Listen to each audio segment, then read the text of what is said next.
burns hot. Oh, Quick. Jesus Christ. My Oh. mother is Irish and British. She gets quiet, doesn't she? She does not get mad fast, but when she gets mad, she remembers it for fucking ever. Oh, that too. You will never live it down. So when my mother goes, that's fine, I'll just take care of it myself like everything else, you know you fucked up and you better run. Yeah, if you hear, I'll just do it myself, you're like, oh, fuck. What can I do, Mom? How can I help you? My mother just goes silent. She'll just leave. Hey, Kitsune, switch your name, please. Oh, yeah. Also, oh my god, it started off at 60% frames dropped, and I about had a heart attack. Oh, no. It's now dropping back down to around 15 to almost 10. I was about to say, you know what, fuck it, we ain't playing tonight. I got fun flare plugs, and I can't get them in my ears because they're flared. Ooh, low. I had to look up online how to put in flared plugs.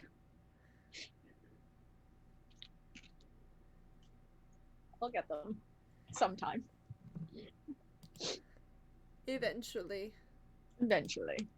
I've got like a lot of like when my plugs are big enough plugs, like these ones, which are actually danglies. But these ones I should be able to fit now. Maybe now the overlay will let me add people?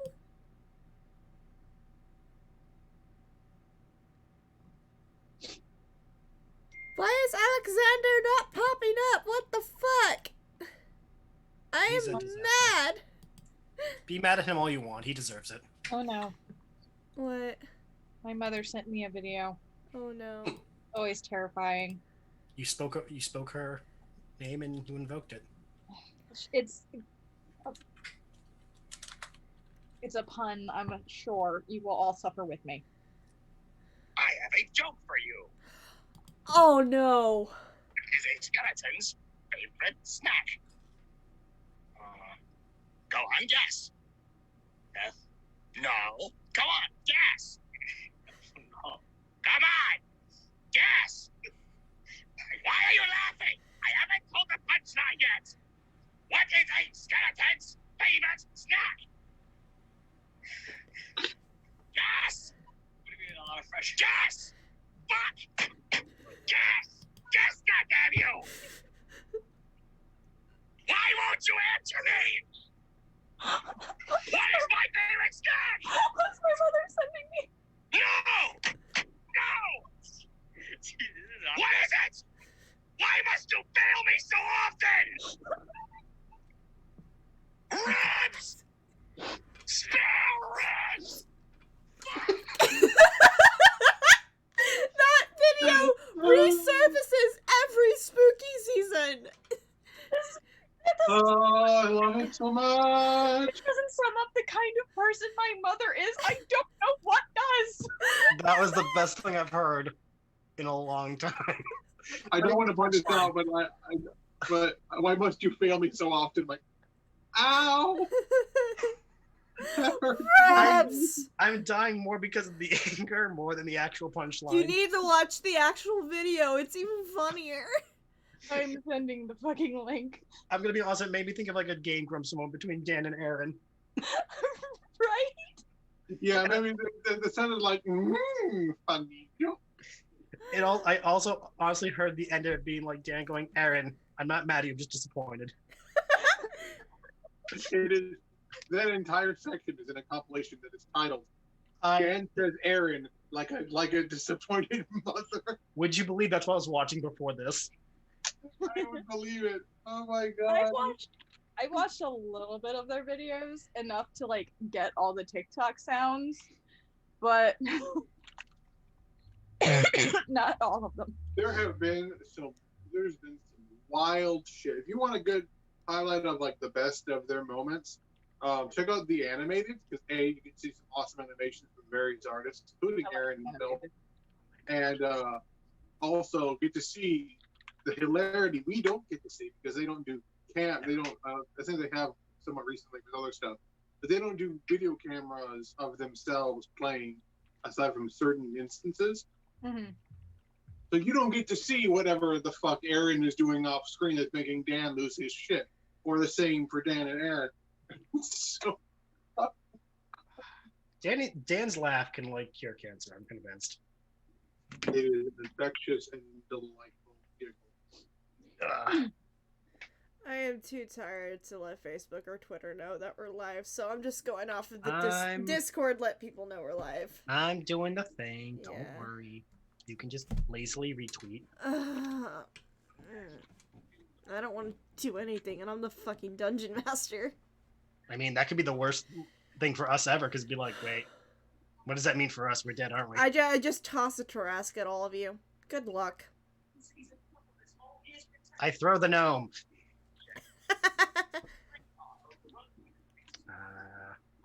Oh, right, yeah. Okay, and I'm like, what am I doing on Twitter? I'm not sure Elysium would go wee. In this context, he might. Yeah! Well, technically, my character's a pirate. I could just put him in a cannon. I can't with this goddamn year. Yippee-ki-yay, motherfucker! And we got a copyright strike from whoever owns, what is it? Die Hard.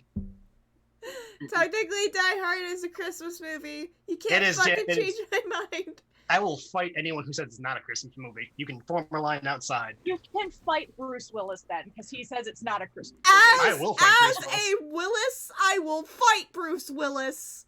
Only Only one Willis can be superior, and it will be me. There can only be one Willis. There Here's can only the- be one Willis. Here's the ultimate debate, though. Nightmare Before Christmas, Halloween movie, or Christmas movie? Yes. Yes. That's what I say. I had the idea Well, here's one the year. thing. Since they decorate the Haunted Mansion at both Halloween and Christmas time, it is both. I had an idea one year to go on trick on trick or treat on Halloween. Halloween in full like Santa suit, all the Christmas stuff, and sing songs from That's Natural Christmas Carol, That's good. and then go out on Christmas and do selections from Land Before Christmas in a Halloween costume, just to confuse my town because Okay. I'm that kind of dingleberry. Okay, Gather- one of the best Halloween. Okay, we'll get started soon. But one of the best Halloween costumes I've seen is a bunch of guys carried around a door. They would go knock on doors, Oh, I know this and one. so the person would open thinking they're gonna give candy, but no, there's a door that says "knock on me," and they knock, and the guys were dressed up as like little old ladies, and they gave candy to the people who were supposed to give candy. How the table that's genius. fucking turned. Table Yeah. shit. Okay, got the link triggered. Got that. Yep. Yeah. Okay, good. Okay. Hello everyone. Welcome to not Gym Kingdom Chronicles this week, unfortunately. We will be back. It's in Gym Kingdom, but it's not the main campaign. But yeah, we are here for GKC Pirates 2 Electric Boogaloo. I am trying to give myself some serotonin right now because I've had a bad day, so bear with me with the fucking puns. So episode 39 of GKC will air next Friday, hopefully. Ben needed some time off from DMing, so I decided I was gonna continue the storyline that Cole and Callie were on, and Elysium and Alexander are going to be joining on that today. Just trigger warning right off the bat, it's going to get very intense as soon as we start off, because we left off on, my apologies, but one of the worst cliffhangers I could ever make. So tensions are going to be really high as soon as we start watching. A lot of language and probably violence will be tossed around, so trigger warning right off the bat. Probably violence. Definite violence. I already have plans. Definitely violence. Let's hope we're just not in Quincy's tavern, because he'll get mad if you throw his chairs. All the roads were in because the Rosewood bartender's and a paladin and he won't smite the fuck yeah. out. I'm half tempted to make a D&D NPC for TikTok now. I just don't know what to make, because there's Rosewood Inn and Quizzy's Tavern, and they are like amazing. There's a lot of really amazing taverns that I've Yeah. Oh, I saw, like, when Quincy moved into his new house, he, like, did a time lapse of his setup for the tavern, and I was just like, that is amazing. Yeah, it's really So cool. much work into that thing too. I have seen that man brew coffee in the most elegant and unnecessarily His complicated way, and coffee it was brewing is just visual ASMR. I could watch it all day. Good. Yeah. The drama is the silent D in D&D. That is correct, Mattis Diamond. Alright, let's quickly get into announcements.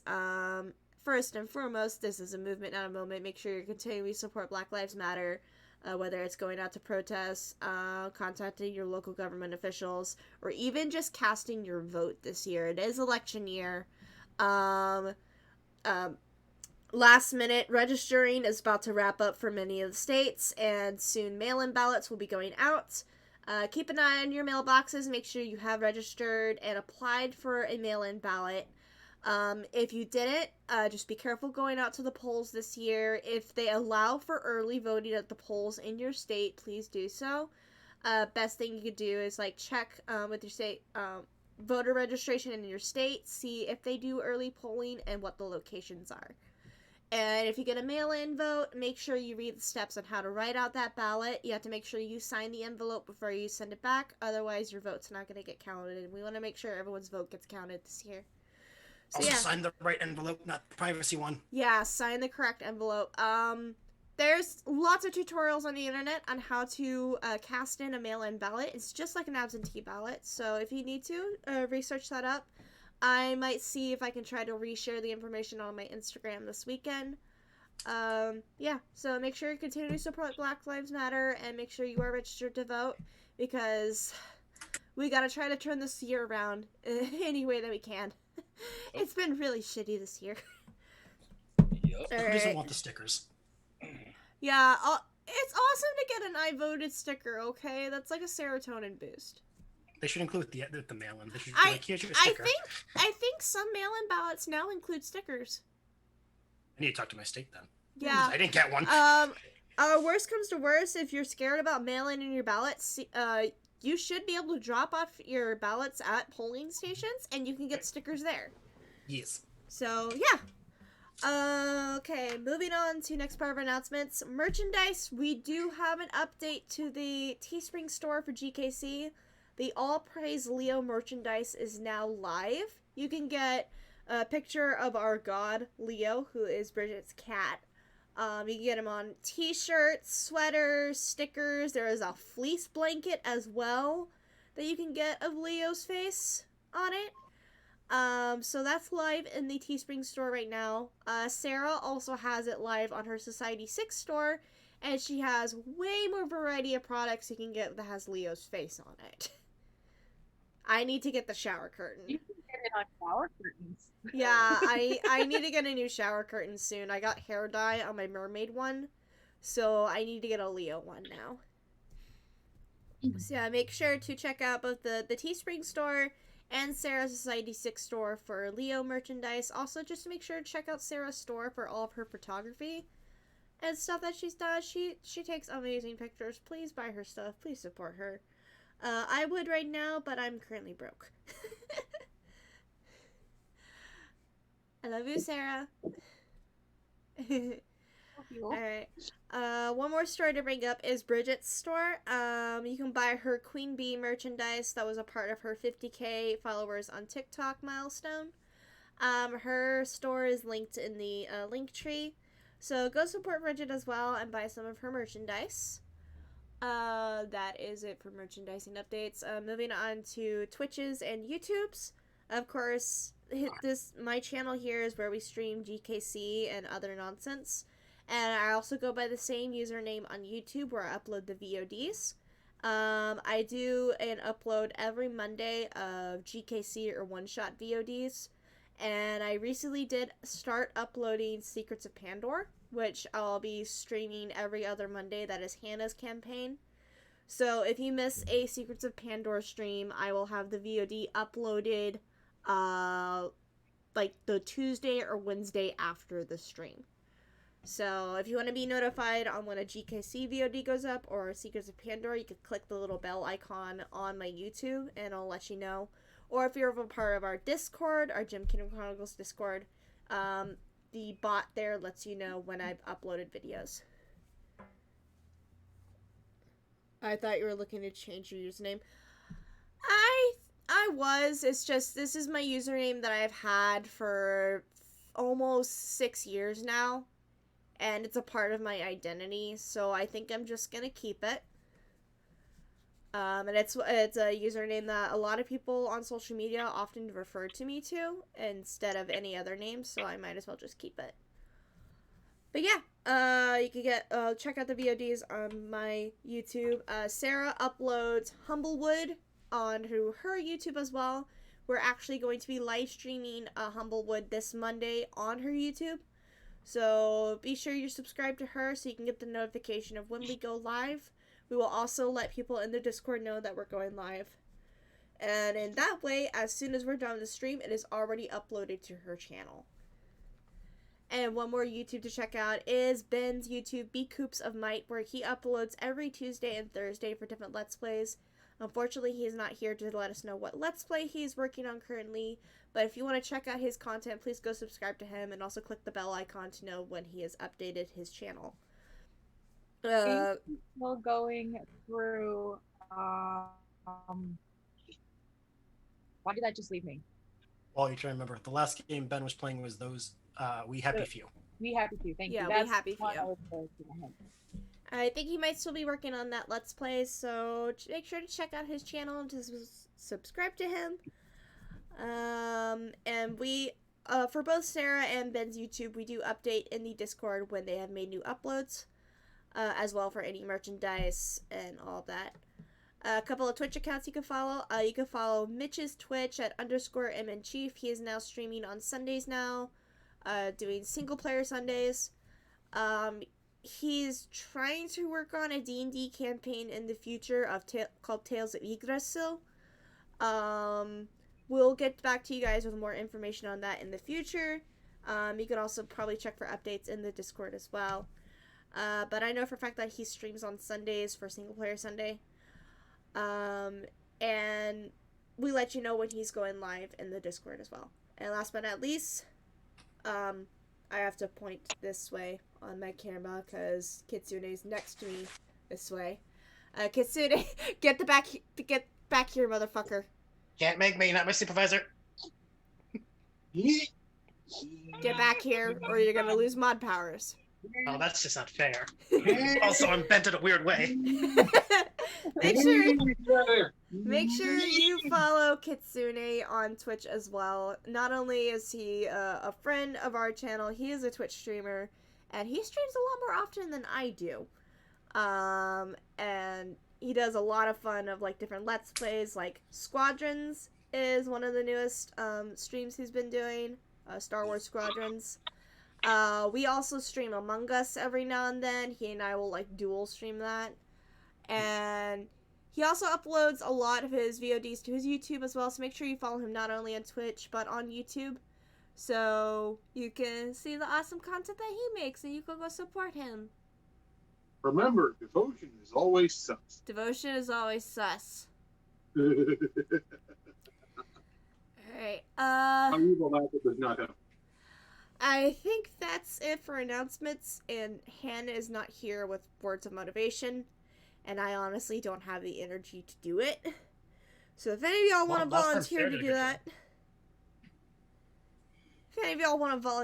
that, the floor is yours. He's carrying the blanket. Oh shit, he actually got the blanket. Oh my god.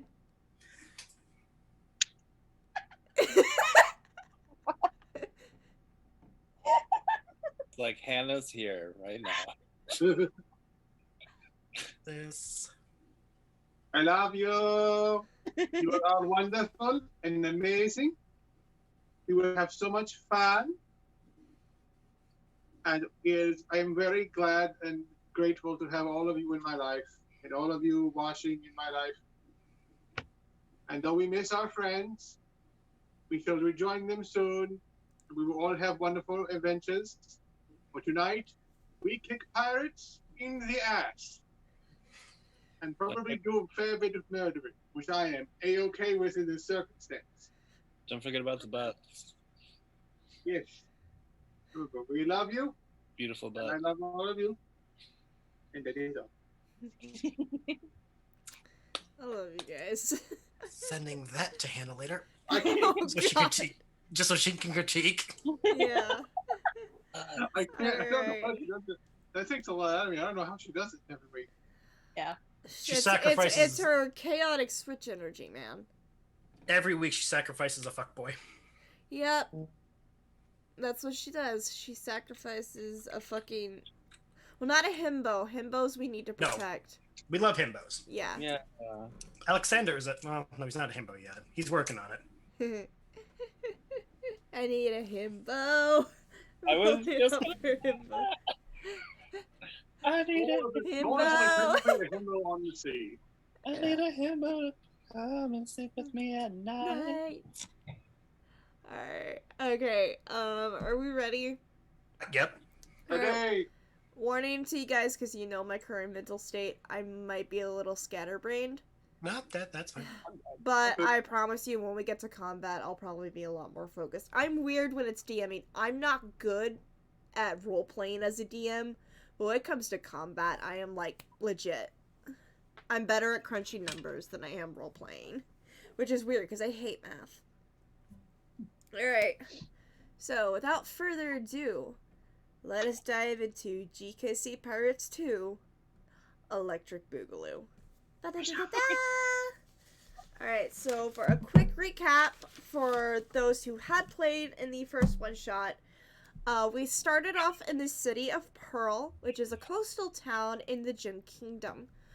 We started off with Callie, Cole, Zesk, who unfortunately will not be joining us tonight, and then the former assassins, Rayla and Xander. They'd all- Elysium was there too, though. Yes. Yeah, he played last time. Oh, Elysium was there? I'm Yeah. sorry, it's been so long since I played. Yeah, Elysium was there too. Sorry. All good. Fine. I just Yeah. putting it. Okay. I'm Y'all happy have I better talked about- notes than I do. My notes for last game, like, disappeared. So all of you Yeah. started off in the city of Pearl. It's a port town in the Gem Kingdom. Started off with everybody just meeting up at the tavern. I forgot the tavern's name. I forgot the tavern owner's name. All I remember is that Callie was instantly smitten by her. No one believes.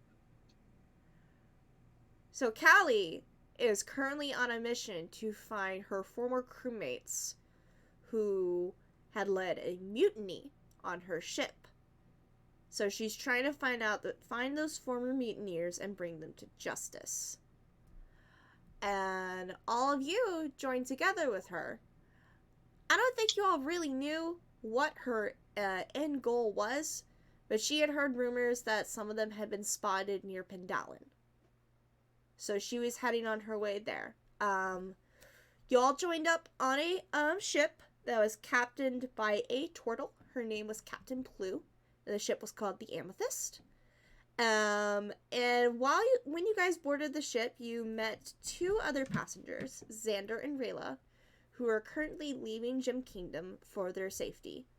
You guys don't know why they left the kingdom, but for us who play in the main campaign know that they have left Gem Kingdom to escape the eye of the Exalted Blade who runs the Onyx Order. They are former Order members, and basically, if they are caught in the kingdom, it's either likely they are going to be tortured and turned into assassins again, or they will be killed. So they are leaving the kingdom for their safety. You all boarded the Amethyst and crossed the sea to head towards Pendalin. Along the way, Callie just busied herself on the ship, doing odd jobs and ends. She actually caught up with a former crewmate who was not a part of the mutineers. He was now working on for Captain Plu, and they caught up a little bit on what had gone on in the past couple of years. And unfortunately, he did not have much information for you, Callie, on the whereabouts of your mutinous crewmates. But it was good to see an old face again. A couple days at sea had passed. You encountered harpies, which you were able to dispatch very easily. But on your last day before entering the port at Pendalin, the ship encountered a dragon turtle. That it demanded that you hand over all of your valuable items or it was going to sink the ship. Nobody wanted to hand the shit over, so you guys ended up fighting the dragon turtle. Xander ended up getting the killing blow, and now he and Rayla are pretty much traumatized from the event. They had never seen a dragon turtle. I believe. Yeah, they had never seen a dragon turtle before in their lives. They didn't even know that it existed. So that was quite an experience for them. Callie, you had made a mental note of where you guys were at sea to hopefully someday come back and try to find that dragon turtle's lair. Because where there's dragon turtles, there is buried treasure. Afterwards, you guys made your way into port. Captain Plu bid you all farewell as she and her crew looked into getting repair work done on the Amethyst. You bid your farewells to Xander and Rayla, who decided they were going to head further inland into Pendalin to hunker down until the shit that's happening in Gem Kingdom has passed. You all made your way towards the tavern. I'm guessing at this point Zesk probably bid his farewells to all of you and ventured further into the city. Cole, Elysium, and Callie you guys made your way into the tavern. I forgot the name of that tavern as well, so I apologize. And upon entering, Callie, you recognize 3 figures sitting in the back corner of the tavern almost instantly. These 3 men were a part of the Siren Song's crew the night that the mutiny happened. And they participated in the mutiny. And that is where we are starting the session. Callie, you recognize Garyon, Burdette, and Lucian. They were just regular deckhands on the ship. Did repair work, loading cargo onto the ship and stuff. And upon seeing their faces, how are you feeling right now? Am I at the bar? Yeah, you are at the bar right now. Have a drink yet? Yeah, I assume you've gotten a drink by now. Cool. I'm gonna take my drink and the nearest steak knife to that table. Okay. I'm not even going to pause. Just immediately walk up to the table. My attempt is to stab one of them through the hand with the steak knife and sit down with a, "Hello, boy, it's been a long while." Alright, Garyon is the closest to you. I need you to roll me an attack roll.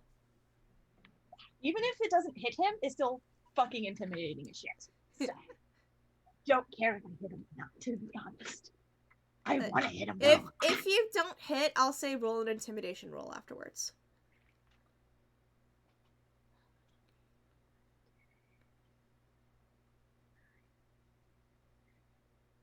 Tavern brawler, that's a 15. Oh, that hits. I guesstimated their AC would be about 14. So Garyon just lets out a shriek in pain as the steak knife goes through the center of his hand. And now his hand is pinned. And he's like, "Oh, what the fuck?" 6 points of damage, by the way. Okay, I'm not really keeping track of their hit points right now, but thank you for letting me know. Yeah, no, I just sit down and throw my booze on the table. Hey, boys. It's been a while. The fuck you doing here? Looking to run into some old friends. Seems I succeeded. I want to note, as the shrill scream goes out, Cole is literally in this position of his drink. Fuck. He's Elysium. Cole and Elysium, I assume you guys are still at the bar right now? Yeah, Elysium looks over to Cole and goes, well, she always had a knack for making friends. Especially because neither of you have fucking context, because I don't tell anyone shit. That is very true. Well, I'm going to swig my mead. If they draw their weapons, we don't hesitate. Should I Until then, we'll let her handle the matter. should I still roll intimidation with it, by the way, for the other assholes? Yeah, go ahead and roll me an intimidation check. And as you do that, Alexander, you were sitting at just a shabby little table on the opposite corner in the tavern when you hear one of the manliest shrieks just echo out in the room. And you glance over and you see two human men all sitting at a table, and you see a female halfling has stuck a steak knife through one of the men's hands. What are your 17. thoughts right now? 17? Okay. Let me make a roll as Alexander expresses his thoughts. He's gonna watch very cautiously. Keep an eye on the rest of the room, judging what everyone else's reactions are. Looking at the three men, he's gonna be like, okay, they're not reacting to the being stabbed thing. They're kind of just waiting. So he's gonna wait, but he is going to be ready to move if something gets a little more than it is. And for the context of our player, Elysium is a known mage, and Cole is a human eldritch knight. Yes, he's very clearly a knight of Gem King. Yeah. He sticks out like a sore thumb in this spot. Yeah. So seeing those two probably helps too. Yeah. So all three of them, I just rolled for all three of them. They rolled a 2. They are terrified of your presence right now, Callie. Good. Like they had gone to like reach for their daggers and everything, but the fact that you're just sitting there smiling and holding your mug of ale, they're scared now. Good. They had not expected to see you. They did not expect any of this to happen. Your intimidating presence has not worn off in the past 2 to 3 years since you last saw them. It's been a year. Probably about a year, yeah. A little over a year since I last saw them. Yeah.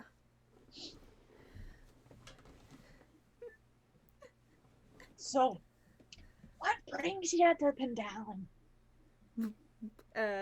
Burnett speaks up. We be asking you the same thing. Like I said, I'm looking for old friends. Seems I found them. So maybe you can start by answering me a couple questions. Lucian glances nervously between Garyon and Burdett as you continue speaking. They're terrified of you. What? Where's Corcoran? Lucian speaks up. Well, he's not in town if you're looking for him here. We haven't seen him in a couple months. Do I believe them? Roll me an insight check.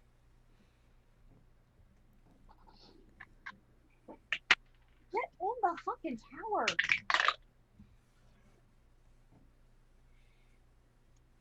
A 3. 3. Yes. They seem like they're telling the truth, or you can't really tell right now because they just seem fucking terrified. Just gonna give the dagger a little twist. Ow! Ow! Ow! God damn it! Ow! You wouldn't lie to me, Garyon would ya? shrieks again. You wouldn't lie to me about that, would ya? No, we wouldn't. We swear we haven't seen him in 2 months. 2 whole months. He doesn't make port that often. We still have the siren. Yeah, he still has a siren. We haven't seen him in 2 months, I swear to the gods.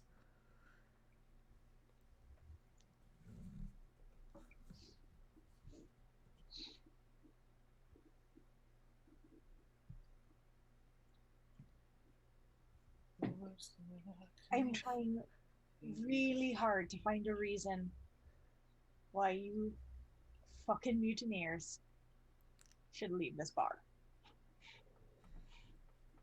They all kind of start speaking at once, and their voices overlapping with like all these really bizarre claims as to why you should let them leave alive. Yeah, I just give the blade another twist. Ow! Ah, shit! One at a time. Alright. I'm gonna quickly jump over to the other three. Alexander, Elysium, and Cole, how are you reacting to this right now? After the third shriek, he's gonna quietly get up and move towards the commotion, Okay. doing his best to remain not noticeable, but also like, okay, this is getting a little interesting. Okay. Elysium's gonna order another whiskey. Okay. Do I notice with a 24 passive perception? Do I notice this man walking towards the table? Alexander, are you trying to be stealthy? Not being stealthy, I just got up, moving. Yeah, you notice that he's moving over to the table now. I'm not making it obvious where I'm going, but I'm just walking in that direction. You notice a man is starting to Cole kinda walk tilts his into head. the direction of the commotion. You don't know if he's gonna go to the table or not, but Cole kind of tilts his head. The bar stool next to me is close enough left. Looks over. If it's all the same, I'm kind of interested to see where this goes, and I would like a front row seat.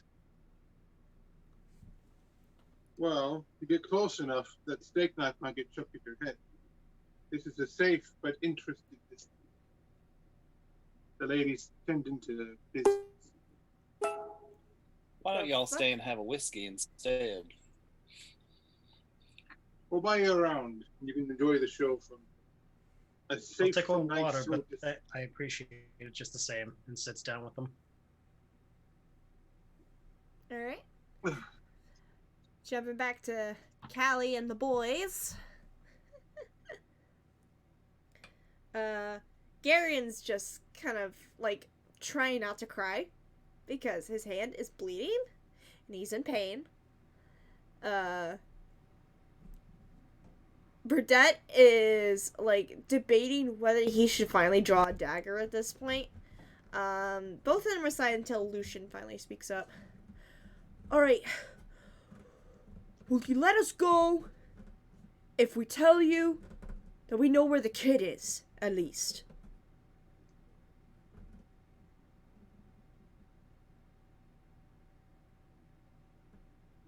Say that again. We know where Daniel is.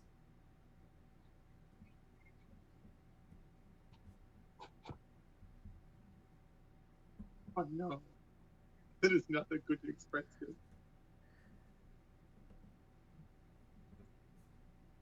And how exactly would you know that? Because we arrived here 2 months ago. Corcoran had him sold off to some mafia boss outside of town. Alright? He was no use to the crew. Especially with his brother dead and everything.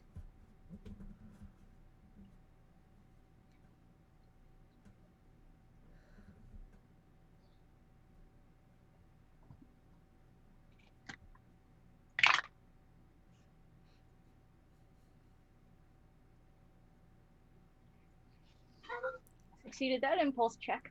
Oh shit. Oh no. Continue. He had him sold to this mob boss named Xanthri. Apparently the dude runs this entire port. Where? Don't know exactly where. It's a couple miles outside of town somewhere. We had to do the transaction through third party, through other business associates of his.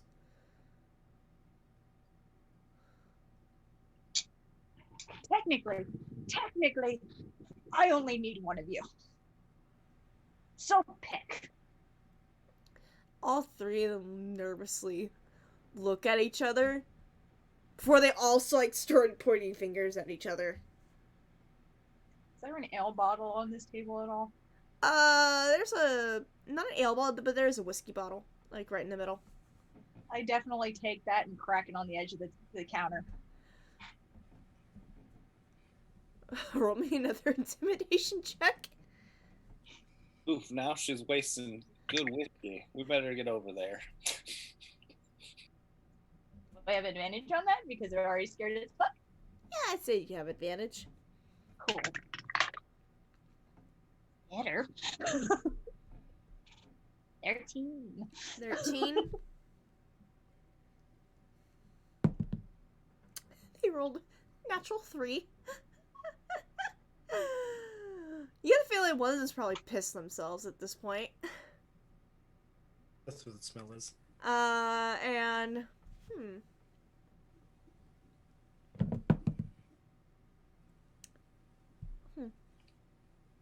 think. I don't know why I made that wrong. I suddenly forgot what I was thinking of. Yeah, at that point, Burdette actually shoves Garion towards you.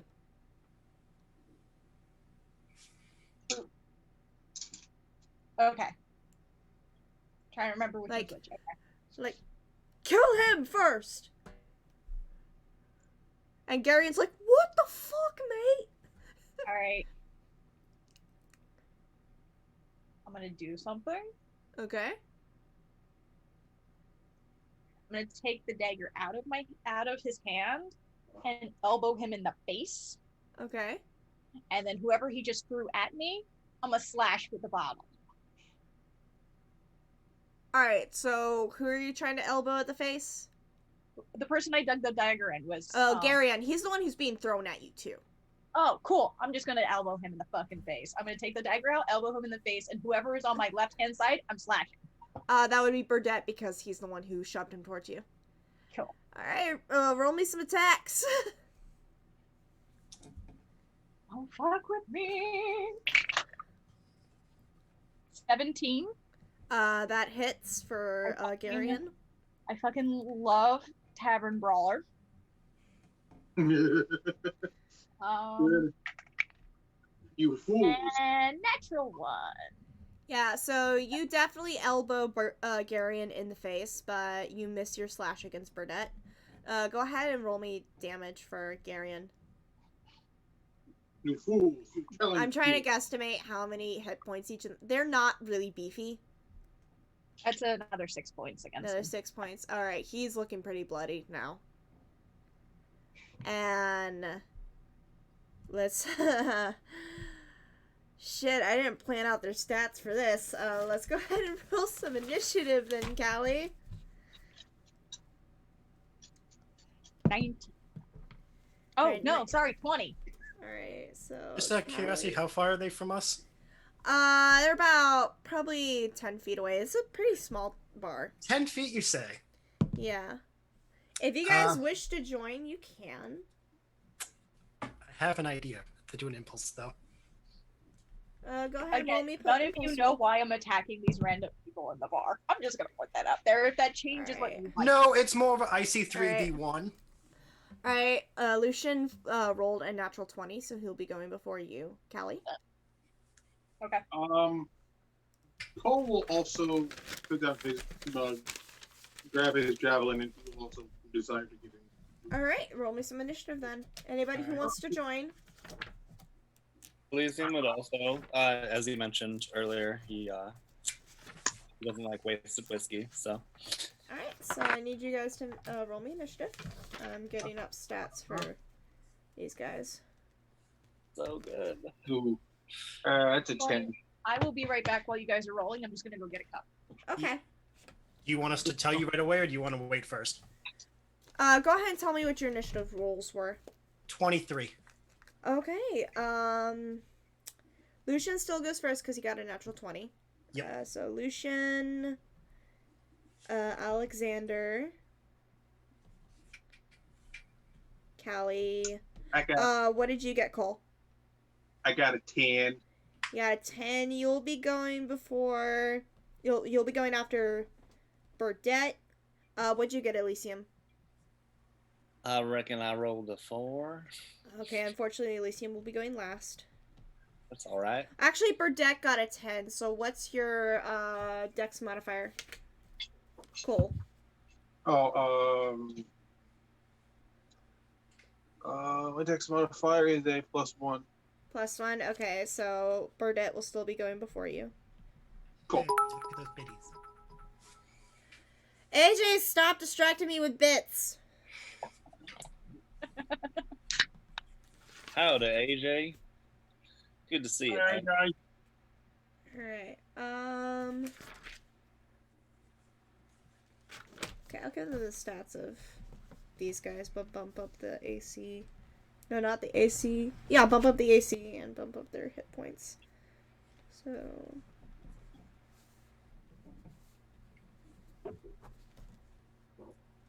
If there was ever a time for my enormous Stein, it says Callie. Haha. Aye. Okay. So top of the round is Lucian. Since you are the closest to him, Callie, he is going to pull out his scimitar and make one attack against you. I gave these guys bandit stats, but I've upped their AC a little bit and their hit points. But I get the feeling they weren't really much fighters, so they don't get multiple attacks. They're kind of weak shit. So what's your AC? My AC is 16. Okay. That's a natural 3, so he misses. Okay.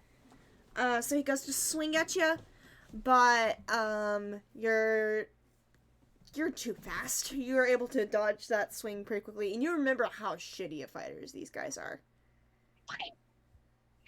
You remember how horrible they are at fighting. They're better at doing business transactions and just like working around the ship than they were fighting. They were not top-notch defense for the ship. Okay, sorry, that freak out was me remembering I'm a Lightfoot halfling and I can re-roll ones. Yep.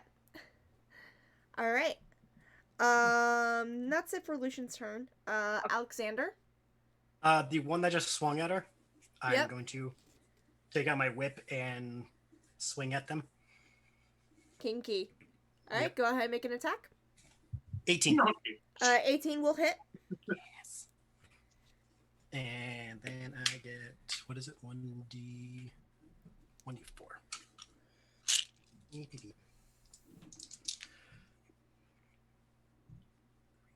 9 damage. 9 damage? Okay. Yes. What are the other patrons in this bar doing, by the way? They're all kind of backing away right now. The tavern owner is behind the counter, looks over, and just shakes his head. Don't break any of my chairs! Is all he says as he just directs customers away from the area y'all are fighting. He is used to tavern fights. Or town. For the record, when I used the whip, I was trying to go for his wrist. Okay. That way it could be like just to grab onto it so they can't swing again, if possible. Make me or at least like just to like dislodge the weapon in their hand. Make me a strength check. Oh crap. The one time I actually need that. Alright. I'm gonna do a contesting strength roll. All attacks. All attacks always. complicated. Minus 10. He rolled a 16. Damn it. So you try to get the whip to wrap around his wrist to try to impose like disadvantage on his next attack. Unfortunately, he's able to break out of the hold of the whip. Okay, fair enough. All right. Is that your only attack? Let's see. Yeah, for now. Because rogues only get like one attack, and you're not high enough Yeah, level it's fighter to get double attack. Yeah, and also I really don't want to like have to make the risk of actually screwing up anything All else. right. Oh, actually, did you roll sneak attack? Because Callie is within 5 feet, Oh, I did not roll sneak attack. and since she's considered an enemy of him, you get sneak attack. Oh, okay. So if you want to go ahead and roll that, All right, so it's an extra. Wait, 46. Okay. yeah, Jesus. Okay, so always utilize sneak attack. I can do math. 15. 15? Okay. Yep.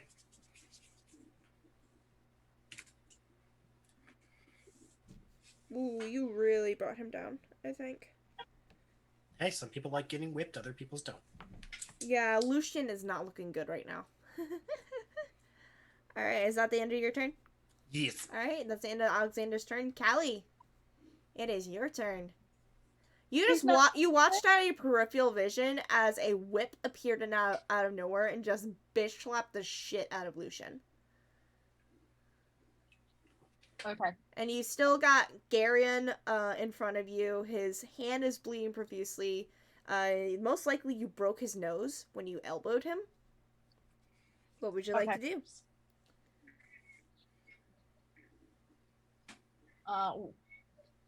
Whichever one. Actually, you know what? Darian's right fucking next to me. I'm going to, and he's not looking good, right? No, he's looking pretty bloodied. Actually, I will- Garion is looking better than Lucian is right now. But he's still looking pretty rough. That's fine. I'm gonna take my first rapier attack against him. Alright, go ahead and roll me an attack. Broken hip. With my rapier, 17. That hits. We're gonna. It's only 7 damage. 7 damage? Okay. Yeah. Is he still up? He's still up. My second attack against him is 21. That hits. That's another 11 points of damage. How do you want to do this? I'm just stab down on him. Mm-hmm. And then I'll flip the blade for my third attack against Lucian, I guess. Okay, roll me an attack.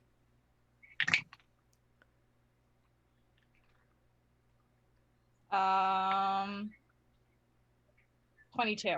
That hits. What would your minimum damage be? My minimum damage? Well, I Yeah. just rolled a 10. Oh. 10 damage, but my Oh. minimum has been like, How do you want to do this? yeah, I'll stab down and slash up against him. Mm-hmm. And then I want to actually hold the blade up to the last guy's throat, turn around and say, fuck off, they're mine. As I Alright. point back towards the group. Yeah. Burdette watches as Lucian and Garion crumple to the ground dead, and he just has his hands up as you have like the tip of your rapier like pointed like right at his chin. You're ready to listen, right? Yeah. Looks like you won being my guide. Congratulations. He pisses his pants. Oh, it's gonna get everywhere. Yeah. It would have been Garion's turn next and Burdette's, but I consider that this combat is over now. You just hear a slow clap coming from the bar as the crotchety old bartender's like, "Good job! Now drag the bodies outside. And he snaps his fingers for some workers to go and take the bodies out and start cleaning the blood up. Do I have money? Yeah, I do. We got paid for our work. Yeah, I'm gonna like put my rapier away. What are they? Are they humans? They're are they humans. halflings? They're humans. They're humans? Yeah. Well, 2 of them were humans. Burdett's the only human left. Okay. Yeah, I guess I'll just grab him by the front of the shirt because he's taller than I am, and start dragging him towards the door and drop 5 gold on the counter as I walk by and say, "Sorry for the mess." Bartender just shrugs his shoulders and he takes the 5 gold up. Yeah, and I'll also turn back towards the bar and go, "Shorty, you coming with us?" Specifically to Elysium. Yeah, as you're dragging Burdette out, you just pass Cole and Alexander and you like completely ignore them. Elysium's gonna grab the whiskey bottle out of your hand if you're still holding it. No, I put down. I don't have a whiskey bottle in my hand. In that case, he's gonna just ask for a bottle of whiskey from the bartender. I reckon I'm gonna need an entire bottle for this evening. That'll be 3 silver. Much obliged. He'll just put a gold down. The rest for the damage. Yep. Thank you kindly. And he hands you a bottle of whiskey. Oh, I thought I had a. Oh well, I have rope. Sorry, I thought I had manacles. I was gonna give Callie, but Cole will follow Callie out. Alright. Alexander's gonna look around and take a. Can he go check on the bodies before those 2 guys get him out of there, or they already moved the bodies? They're already taking the bodies out. Okay, never mind. They would not have had much on them anyways. Okay.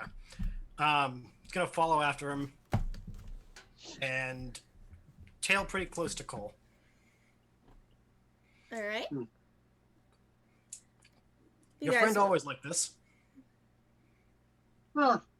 He's a woman of deadly intent, as you can see. I can see. We faced a dragon turtle on the way here. That halfling is a lot scary. Can't imagine why she would be scary, but then again, she seems Well, like she she jumped in the bloody water to fight the thing face to face. She likes powerful enemies. I appreciate that. Yep, she's the beast. You think you should So, be saying Callie, that whose loud? day are we going to ruin now? Are we outside by now? I'm assuming. Yeah, you guys are outside of the tavern by now. Probably heading towards like a back alley. Well, according to my old friend here, I gotta go deal with some mafia boss. Want to join me? And who the fuck are you? Alexander Tristan Stalkov. Well, at your service. That's a mouthful. Yeah, imagine your mother screaming at you every time you do something. I was adopted by dwarves, so that's scary enough. Haven't actually met dwarves. Kind of thankful. What is Alexander? He is Okay. human. Alexander Hamilton. He's not that human. Well, at least you and I are really stuck here until the ship's ready to go back, so I'm sticking with you. And if I get to ruin some less than charitable people's day, all the better. Yep. Elysium is just drinking. Actually, Elysium casts Prestidigitation to flavor the whiskey maple flavored. Okay. I was gonna say pumpkin spice, but that's a Get little. weird alone. I'm just saying. Maple whiskey by itself, fucking weird. Delicious. Do not drink it straight. Holy It's shit, I made that mistake. Super weird straight. But also don't mix it with soda. Bad mistake. Getting coffee is good.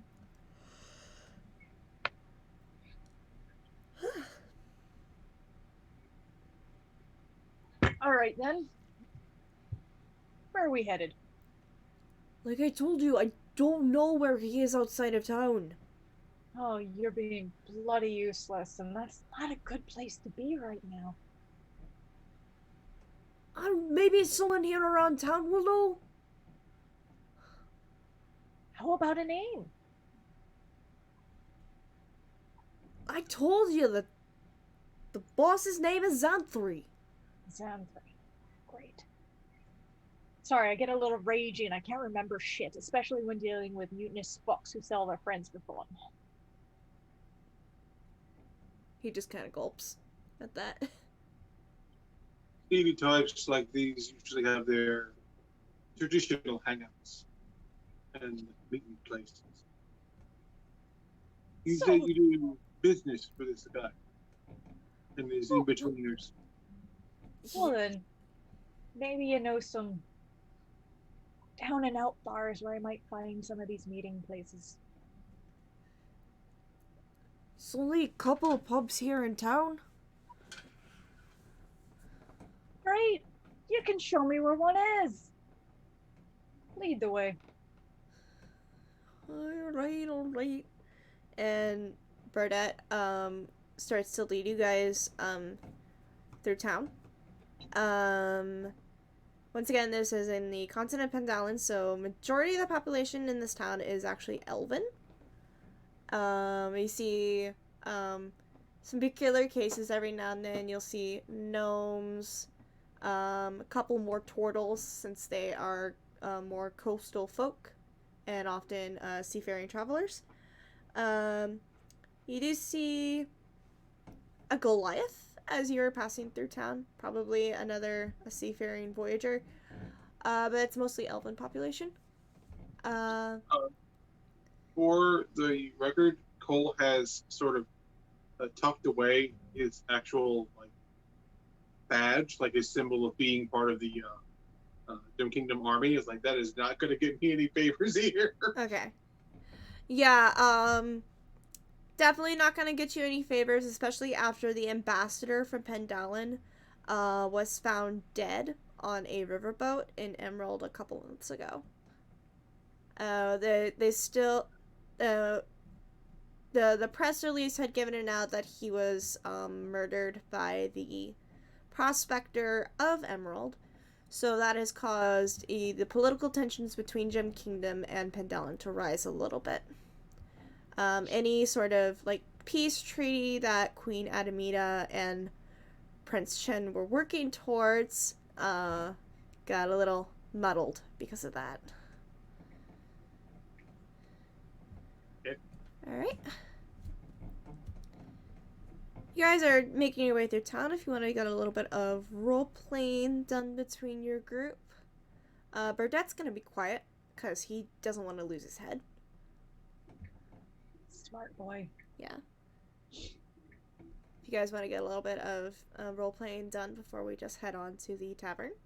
Can I do a history roll to see if I recognize the name that the apprehended one mentioned for the boss? Yeah, go ahead and roll me a history check. Yep. Wow, nat 20. Ooh, nat 20, yeah. Plus my +5, so yeah, I guess I know something. You have hung around this port town long enough to know that there's definitely a black market that is run through this town. Mostly deals with, unfortunately, slavery. Pirates will bring in cargo from other countries and sell them through the black market here. The leader of the black market is this entity known as Xanthri. Nobody knows who they really are because they are never seen in public. They send out their goonies to do their dirty work. You also remember that the pronouns for this person change a lot. They're known as he, they, or she, because nobody knows who they really are. So they don't know what to refer to them as. But they send out their goonies and their bandits to do a lot of their work and their business transaction. And it is rumored that their headquarters of operation, their manor that they live in, is somewhere on the outskirts of this town. It's just nobody knows where to find it. Unless you go to the right person. Would I happen to know the person or no? You unfortunately would not know the person. Since you Okay. don't deal within the black market, No. I assume, I do you not. would not know who to go to. Okay. I'm gonna suddenly jog my memory because I've been mulling over the name and be like, oh wait, the person you just mentioned, and I will ask, you mean this guy does the black market? No one's ever seen. Tends to shift in how we know them. Yeah, that's the person. Yeah, the one who deals in suspicious cargo. That's them. Him. Her. There Don't know is who they are. there is a it goes to be issued as a lizard-y sort of hiss from Cole as he kind of there's a little bit of steam Mm-hmm. lifts from his mouth. Ah, slave. Yes. I wasn't sure the delicacy of the company, so I didn't want to outright say it. Oh, I'm going to enjoy this far more than I should be allowed. I would say at this point you're allowed quite a bit. How good's your appetite? Well, since I'm on land, a lot more. And this is one you're gonna love. What's this guy that we've kidnapped's name again? Burdette. Yeah. See, Burdette, you're getting less and less useful as we go. Well, I'm leading you to the bar where you can meet one of these guys. You're not a very good tour guide, Burdette. You just killed 2 people in front of me. And To you be weren't fair, one of them. And one I of them was- did lash out at our friend here.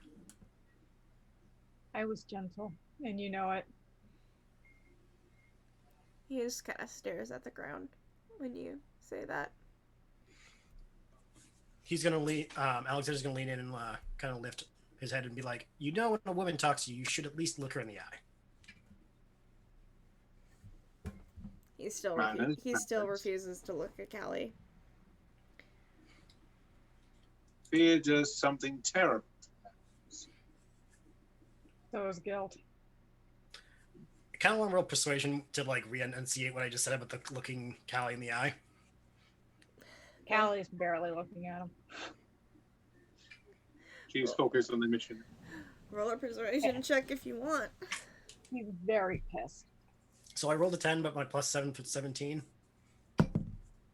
He rolled a 6. I don't know what his modifier would be. I kind of want to lean in and be like, "Okay, here's the deal. You saw what her and I did to your friends, and you heard her say that she's getting less and less patient with you. Do you really think now's the time to be pressing your luck? He rapidly shakes his head.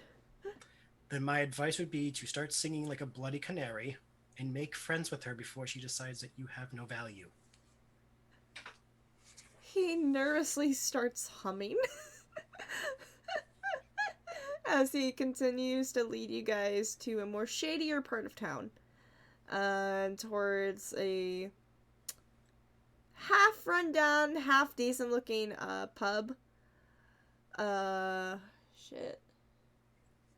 Called the Dragon's Nest. Do I see particularly armed shady characters around there? Roll me a perception check. And Can I join on that? Yeah, go ahead.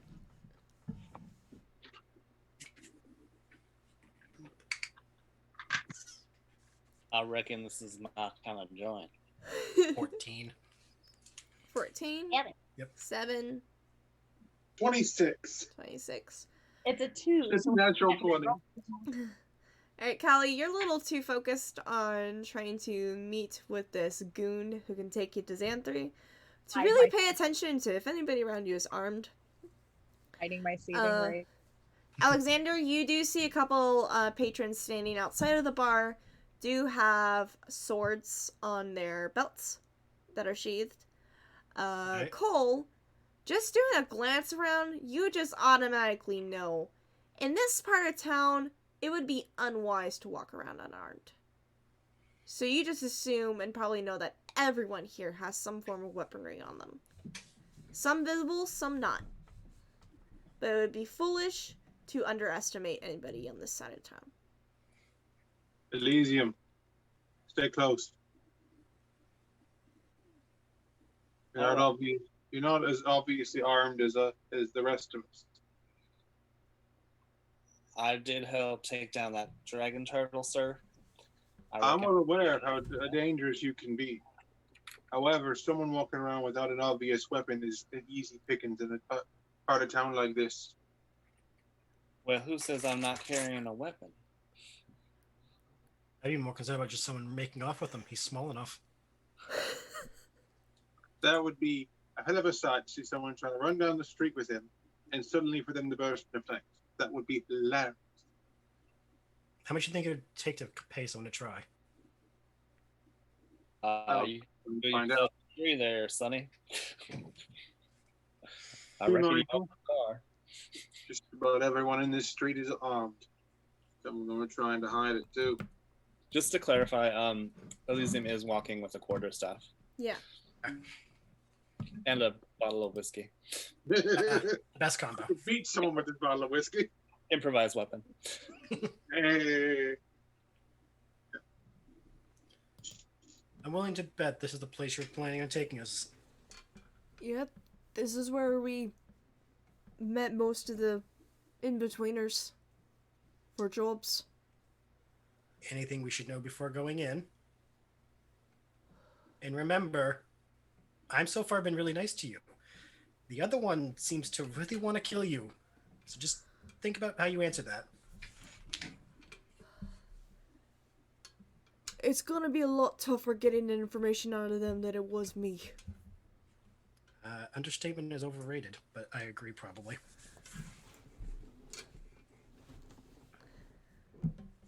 Do you know anyone in that bar who can get us that information? Probably Jack. Go fetch. He gives a nod. And, Side alley.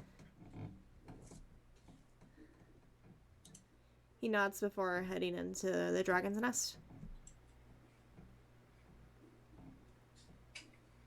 She just kind of cracks her knuckles a little bit and walks over to the side alley. Okay. Y'all want me to keep an eye on him? He's gonna fuck us no matter what. He knows that he's not making it out of this way alive. All right. Anyone want some whiskey?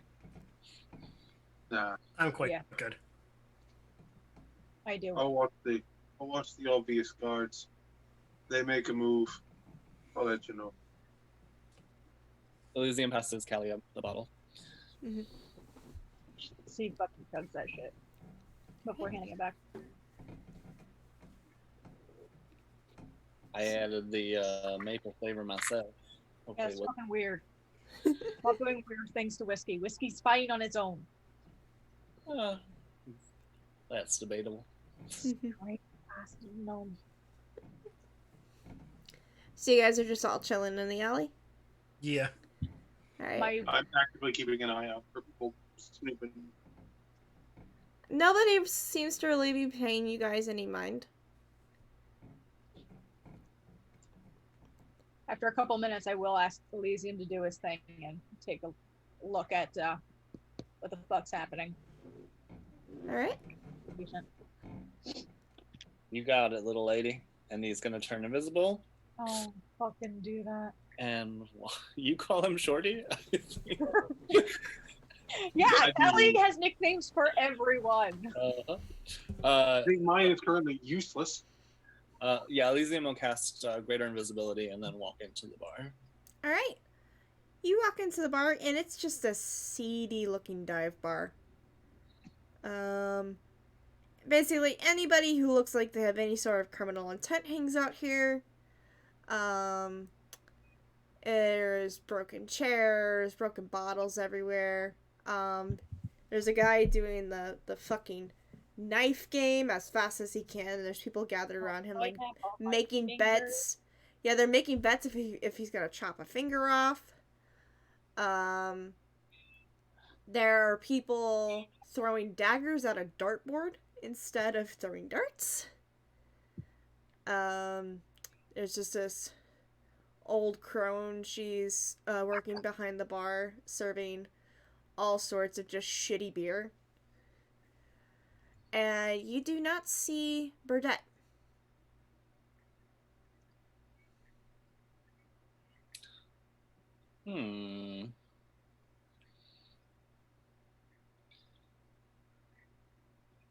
I'm looking at stuff I can cast. Do I see anything that could be construed as perhaps a secret door? Elysium's the only one who went in. We're still in the alley. Fine, I thought. While Elysium's doing that, You're not there. You're not at the bar getting drunk. You're in the alley. While Elysium's doing that, I'm kind of looking at the other two. Has the tiny one always been able to do that? What, turn invisible? Yes. I wouldn't have it. So you're saying when that whole bar fight happened, he could have gone invisible and made that so much easier, and he chose not to? He knows what's to get under my feet. That sounds like a story I want to hear later. I imagine I could have hit the grazed one of them with my javelin and they'd fallen over. All I'm saying is he could have made things a lot more fun. Elysium is going to do a sweep of the room. So just to see if there's maybe any weird hatches or wood that's off put, or if there's anything behind the bar that looks like a staircase or a latch or a hatch or a door. Okay. So is this like a spell, or are you just investigating? Oh, just investigating. Okay, roll me investigation. 15.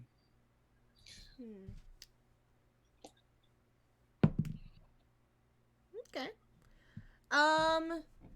You step behind the bar as the crone is working. She doesn't notice you at all. You're watching her pull the different levers for alcohol and everything. No secret doors appear. You move over near the table where the man is doing the I have all my fingers and looking at all the various paintings on the wall. Doesn't look like there's any secret doors behind them. Then you move towards the back of the bar. You see a bunch of these, it's really weird, old bookshelves that you usually don't see bookshelves in a bar. And a bunch of, only a couple of tables nearby, and there's a couple of figures sitting there, and they're keeping watch. And they're sitting in front of one particular bookshelf. Okay. Ooh. I don't think I have that prepared. I'm just gonna go back outside, I guess, and report to Callie. Okay. Still invisible. Greater invisibility only lasts for a minute, actually. So, would I be able to do that within a minute? I mean, how fast were you moving? I mean, I was trying to be stealthy, but I can also cast it multiple times, so. It's up to you. I'd say that I probably took 2 to 3 minutes. Okay. So you cast it a couple of times to maintain your invisibility? Yeah, I'd say I'd probably cast it 3 times just to be able, because you go I investigated Yeah. the bar and the pictures and the bookshelves. Yeah. You went unnoticed during that 2 to 3 minutes, and as soon as you appear right back outside in front of Callie, that's when the last of your final invisibility spell wears off. Jeez. He reaches out for the whiskey bottle. I'll hand it over. How have you not killed him for doing this? Now. Hold your horses. There's bookshelves in the back of the bar. that seem to house some sort of clandestine meeting space, and or maybe perhaps a secret tunnel. As far as I was Secret able to get. tunnel. Secret tunnel. Well, the last thing you need in a bar is books. Good old boys. I mean, don't get me wrong. I love a good bookcase. They didn't seem to have anything worth reading, but I digress. I'll take a look behind the building just to see if there's anything off there. You can act accordingly, Kelly, as you do.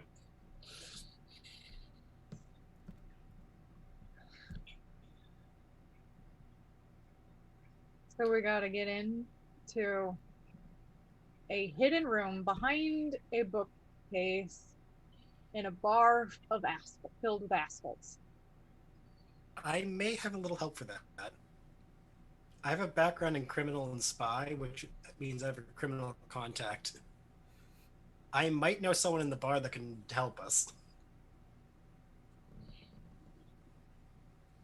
Try it first. If it doesn't work, I get to have fun. Oh, by all means, if you want to have fun, if it doesn't work, I encourage it. I just figure I'd suggest it before we go making another mess. I don't know how much gold you're carrying. Elysium's gonna walk to the back of the building. Okay. Is it like an alley? Does it like end, or is it like does it go around the building? There's a tiny alley back there. It seems like there would be like it might be a back room where you guesstimate where those bookshelves were, but it doesn't go any further than like about 5 feet. So just roll me a general intelligence check. Okay. Jesus Christ, these dice are the worst today. Just intelligence? Yes. Like just no proficiency or anything? I mean, have you visited many bars that have like maybe like speakeasy sort of settings where like there's an underground part of it? I'd say that Elysium is the kind. I would. If rolled- you have a history modifier, then yeah. Okay, then 11. Yeah, I would say you have spent some time in some seedy looking bars that have had possibly speakeasy sort of settings. You get the idea that while this back room doesn't jet out too much, it's possibly that it has a stairwell there that'll lead to a lower level of the bar. But the way it looks behind the building, it looks like it's an old storage room that somewhere in the bar you can access. But you know that that's where the bookshelves are. All right. I'll sort of relay that to Callie in my southern drawl.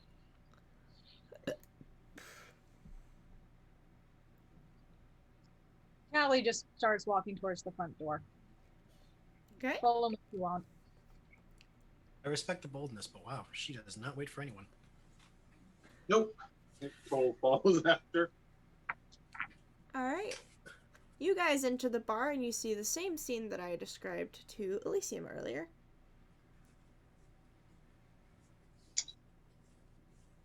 So for my contact thing, do I know who it is automatically, or is that someone you would pick for me to like go towards? Someone I would pick, and I'd say roll me a perception check to see if you see them right away.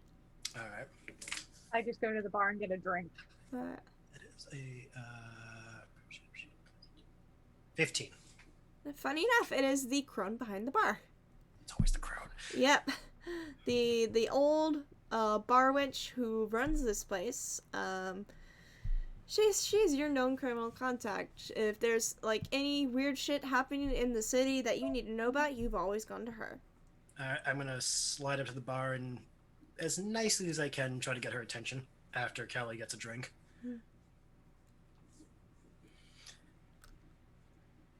What would the crone's name be?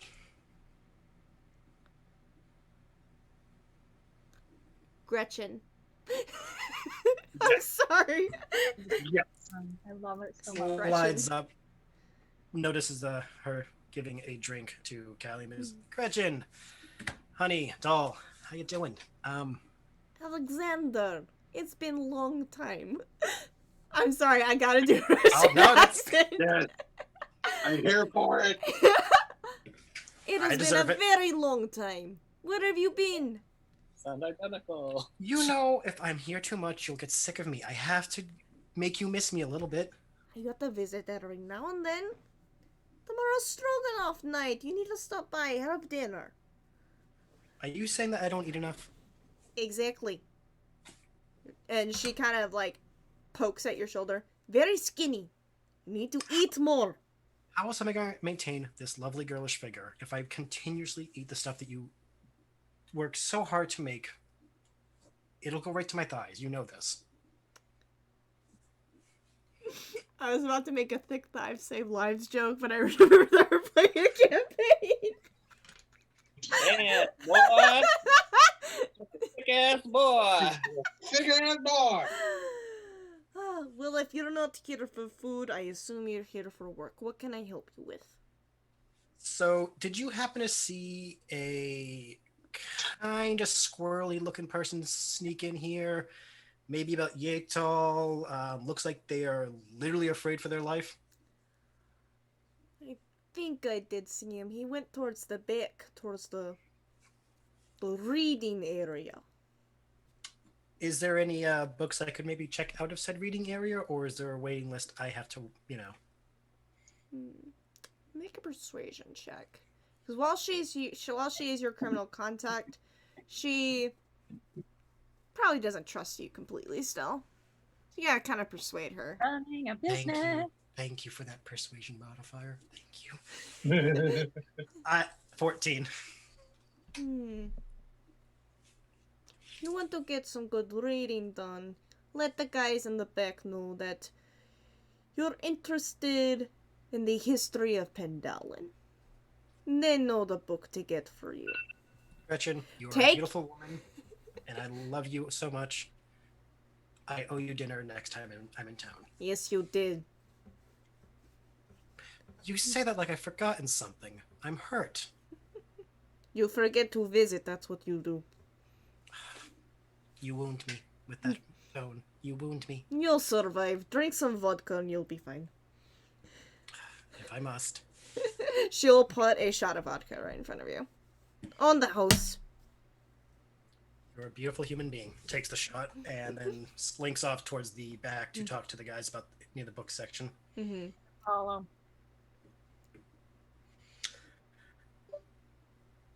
Do I go by myself or the others sticking by the bar? Oh, I said I'm following. Oh, okay. Cole's not leaving. It's not far from Callie in this situation. All right. Where's Elysium? He's still outside, right? Oh no, Elysium is inside. He came in with you guys. Oh, okay. He is actually going to be perusing the books on the bookshelves because, he learned from reading. Okay. Is there anything worth? I mean, Reading it's a a- lot of really old. Are they bodice rippers?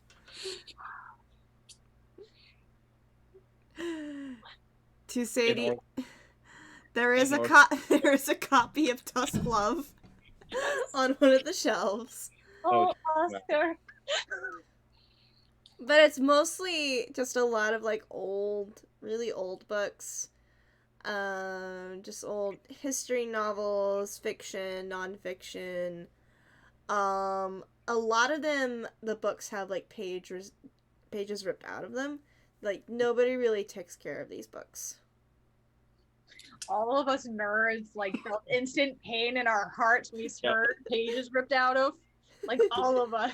Yeah. Elysium sort of like shakes his head and then joins the rest of the group with a copy of Tough Love tucked in his.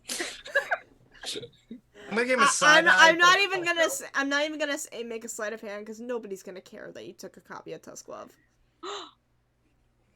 Or Callie might. I see it and I just be like, oh god, no. When we approached, did the gang of people there notice us right Yeah. away, or do we have to get their attention? Yeah, the two men who are sitting at the table in front of the bookshelf notice you all immediately, and they keep their eyes on you guys. I sit down next to the one probably on the left side, since, look him straight in the eye and I wait a moment, then go, I'm here with my friends. They're drinking, trying to stay a little sober. Can I think about the history of the Pandalin I could look at? First volume there on the shelf. First volume? Say, ooh, nice, thank you. Get up, walk towards They it. give you all a glance over again before looking back over the bar. I kind of look over to Gretchen like, please don't screw me on this one. Kelly has murder in her eyes. Oh, that's what I'm saying. Please don't screw me on this one. She's not going to back down from any staring contests right now. She has murder on their mind. Oh, God.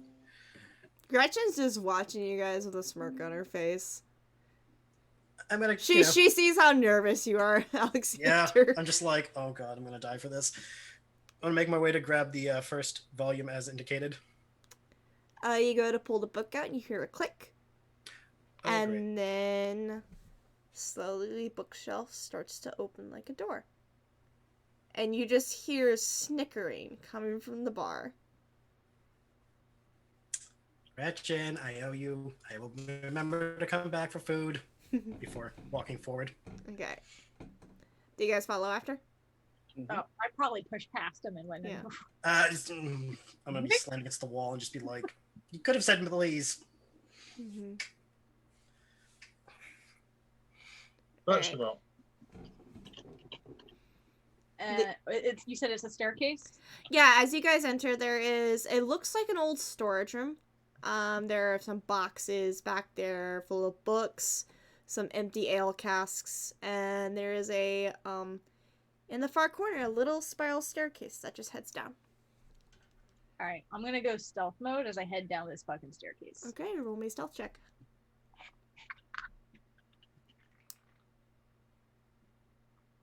13. You think you're stealthy enough. I'll also be right back. I need to use Okay. the restroom real quick. Oh, I feel like if I Does everybody need to do a quick restroom break? Yeah, let's do it. Okay. yeah. We're gonna do a quick restroom break. So anybody who's watching right now, you can go use the restroom real quick. get some water. I'd say we are about halfway through the one shot right now. Oh, nice. Yeah. You guys have to just finish up here at the bar, and then you have to head to Xanthri's Manor. Oh, okay, cool. Yeah. So we're gonna run a minute break. You enjoyed that, didn't you? Yes, I did. And I don't know if y'all can tell, but I'm making a lot of this up as I go. That's usually how it works best. Yeah. If you plan too much, you overthink it. Mm-hmm. Still, you had to go for the whole overly motherly Russian thing. I see how it Yep. is. Babushka. The bubby. Yeah, I have to go full babushka. All the flashbacks of my fucking great grandmother. it's Don't eat enough. It's like, oh God, don't. either you don't eat enough, or you've got it, or my God, you've got. Oh no. You got I was, a, fit. I was a very, very small boy, so she was always like, eat, eat, eat, eat, eat. If you eat more, you grow taller. This coming from a 4'11" Russian Jewish woman. That's You funny. didn't say no. It's my mother, but Irish. Are we taking breaks? Yeah, we're still on a little bit of a break right now. Okay. While we're on break, can I just say, as sad as I am that Critical Role is currently on a hiatus, I'm kind of loving the theories as to why. Oh, that like Sam Riegel is a part of the Masked Masked Singer. Singers. I listened to the clip because I was curious. I can see it. I can see that being the case. So I gotta catch up. But here's the thing. I thought Masked Singer was all about people not knowing celebrities have good singing. Sam Riegel's been on Broadway. Well, I don't think a lot of people know that Sam Riegel is a singer. Wait, Sam Riegel was on Broadway? He did Les Mis. Long time. Oh, wow. Long time ago. That's going a ways back. Yeah. Okay. And he also is part of the acapella group. Mm-hmm. That is a plot twist. Well, I think it's a lot of people just mostly know him for voice acting in Critical Role. They don't really focus on his singing. Unless you're like a diehard fan. Also, my fucking, the last Shanty video I did as Katarina has 400 likes, and I'm like, it's because I put the Bi Pirates tag in it, probably. Because Katarina is bi. I'm very tempted to join in on that at some point, but my face is on fire. Yeah. Just remember, you said you wanted to get out of that shadow ban. Huh? No, Paige, you said you want to get out of that shadow ban territory. 400 likes kind of, It took 3 days for that. Start. I've had one video get a decent amount of views, Excuse me. and it's me saying, "Woman, where were you?" Talking about a friend of mine from college who just like appeared on TikTok. Oh, yeah, I remember that video. Woman, where were you? Like, I haven't seen her since her baby shower. It was an old fencing buddy of mine. It's funny. Quite. Okay. Fencing so much. So much. Are we ready to continue? Yes.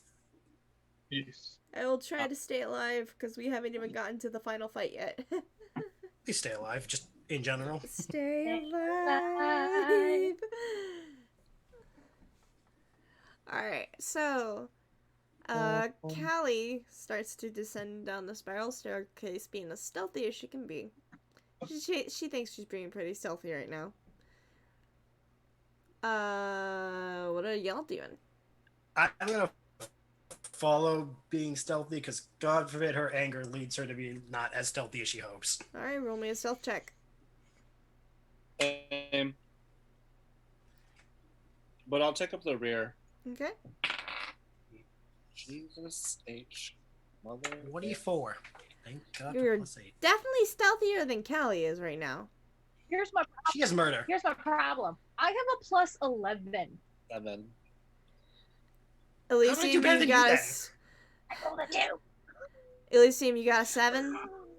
Yeah, I slammed the bookcase shut behind me. Yeah, you accidentally shut the bookcase a little bit too hard behind you as you enter in last.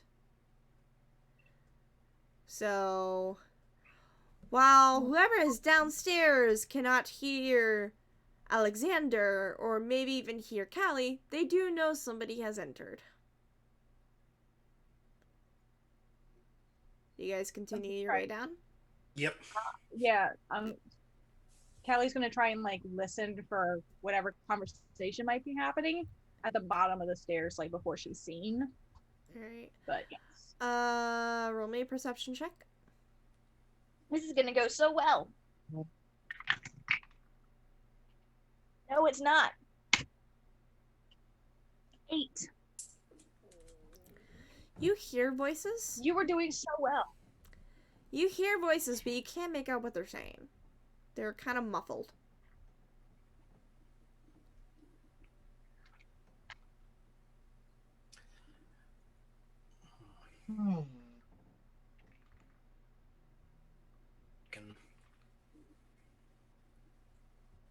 Roll over a 3. How big's the staircase?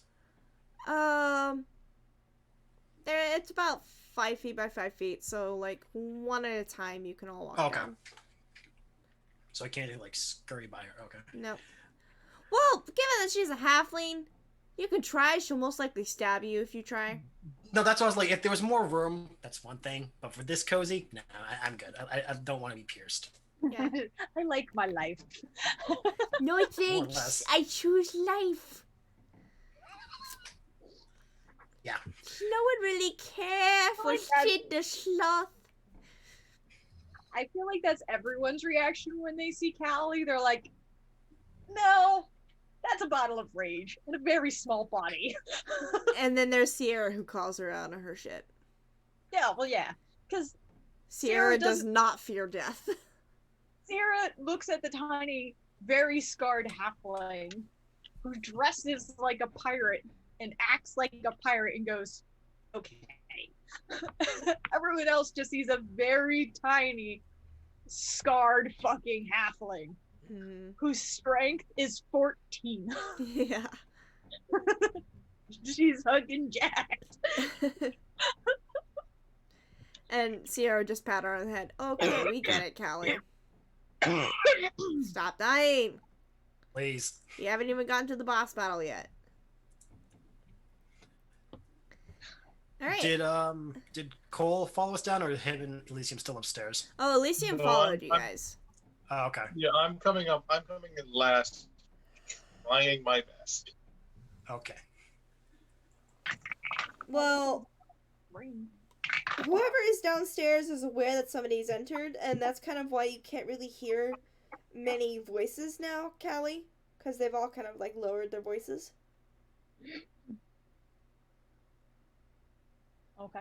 Yes. Elysium will go all the way down and around the corner, since he's the one who sort of gave away the position. So you just push your way through the group? Yeah, I'm small, so I can like sneak past without too much trouble. And then I'll just sort of casually like fluff my hood back and just sort of like walk in. I don't reckon y'all can help me find more information on Pandolin, can y'all? Alright. Do I see this? You enter this small room. It actually is a little bit more, definitely well more kept than the CD bar upstairs. It kind of looks like a, well-decorated office space. You see a Goliath sort of bodyguard standing in the back. There is a tiefling man sitting at the desk, and sitting across from him is Burdette. And they are all looking at you, Elysium, confused. I've come all the way from the other continent to learn more about this beautiful land. The tiefling man slowly looks at Burdette. I see these are the associates you were just telling me about. And Burdette shakes his head. Yeah, she's the one looking for Xanthri. And he points to you, Callie, as you enter in the room behind Elysium. Yeah, because I was like, fucking gnome. Yeah. Elysium's gonna like sort of look over his shoulder and like, well, they didn't know there were 4 of us. I mean, Burdette's a liar. Whatever. How do you want to do this? Callie will just step a little closer and go, yeah, he's a old associate of mine. He's trying to help me find someone. But also, Paige, are there books in the room? There are books in this room. Okay. Yeah. It looks like... what do you want to do? Oh, I want to look at the books, because, Alright, roll me again, a perception check as you go to look at the books. Okay, Caleb. Yay, 21! That's the first good roll I've had all night. Right. These books are very well decorated. They got like nice embossing on the leather, like gold kind of like gilt embossing onto some of them. Really, really nice books of titles you have never heard of. Oh, definitely Elysium's gonna like just ignore everybody else in the room, walk over, and like find a book that's like really fascinating and open it and start reading it. You open the book and realize the outside of this book's a facade. No. You open the book up and it's a ledger. A sales ledger. Well, I'm gonna put that one back because that's boring. You didn't even let me finish on what kind of sales ledger it is, but okay. Yeah. No. If there's pertinent information, I'll hear it.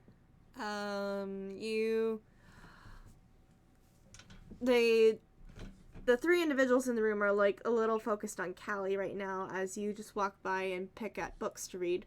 The book you open is an old sales ledger for, unfortunately, slave trade towards this port town a couple years ago. And it has the names of individuals sold and to their buyers, or at least the pseudonyms of the buyers. But this ledger in particular is a couple years old.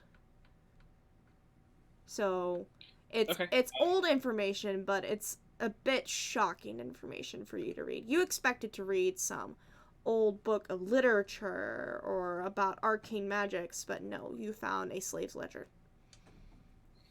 I'm gonna try a different book. You go to read another book, and same layout from a couple years before that. Okay.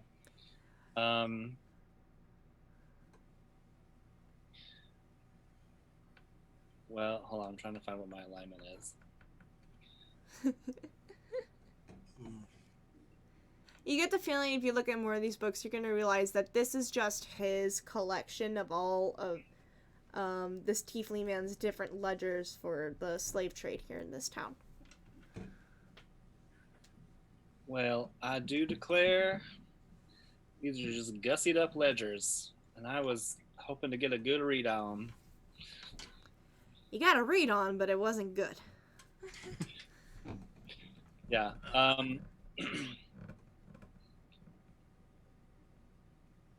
If Elysium can, he's just gonna walk right back over to Callie.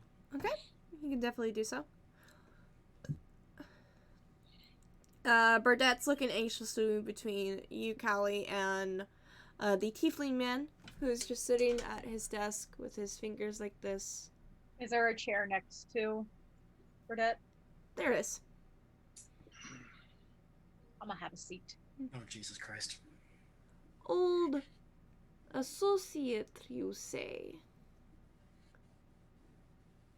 And who exactly might you be? Former crewmate. Old friend. Name's Callie. A crewmate. And he looks towards Burdette.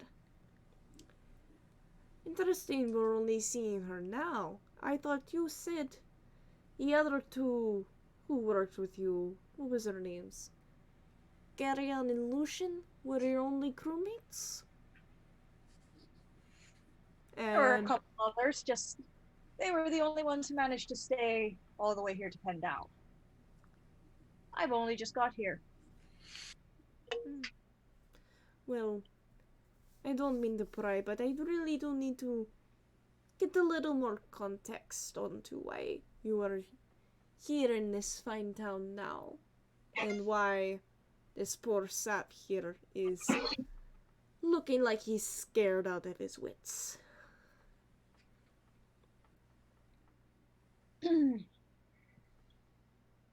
Elysium's just gonna take a big gulp of whiskey, just glub glub glub glub, and then stare at the dude. He just gives you a confused look for a moment, but then focuses his attention back on Callie. And the Goliath that's standing behind him just has his arms crossed and is just watching all four of you. Because I assume all four of you have entered the room now. Oh, yeah. Okay. You see, Burdette here happened to know where a old friend of mine was. Is trying to help me locate him, but apparently he's with your boss.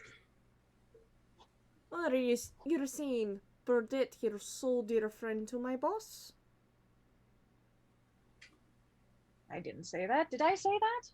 I don't think I said that. I said my friend's with your boss. Burdette is just like, yes, Jack, we, one of the, servants that we sold through you to Zentry a couple months ago. She's looking for him.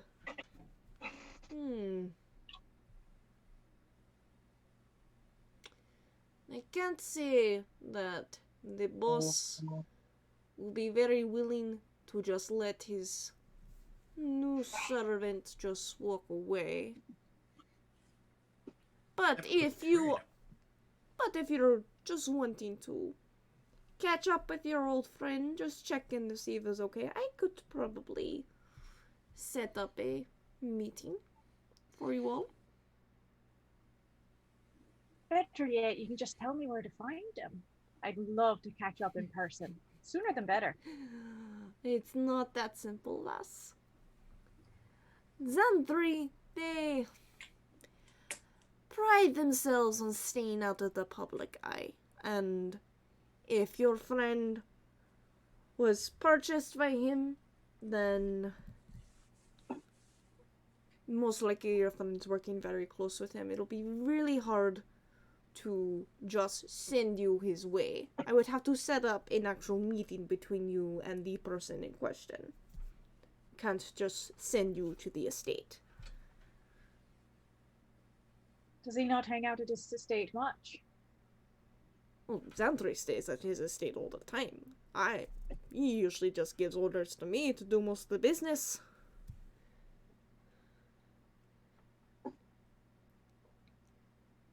Is there anything on the desk?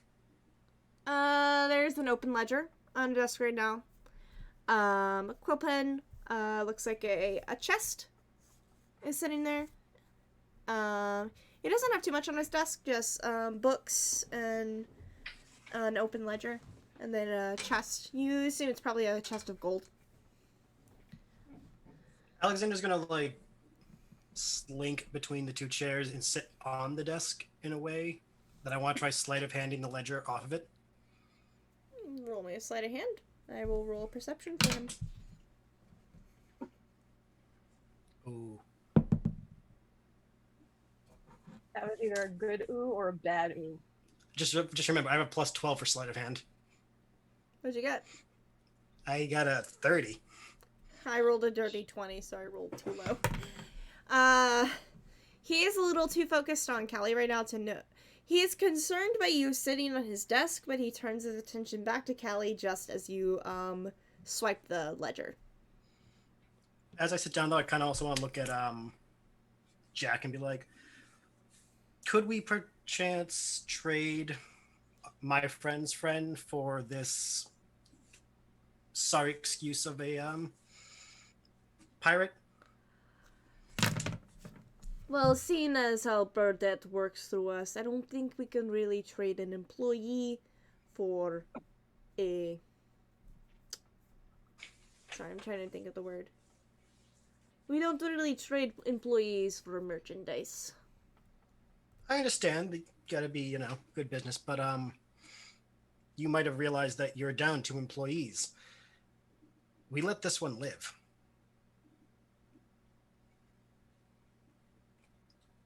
We could make the arrangement that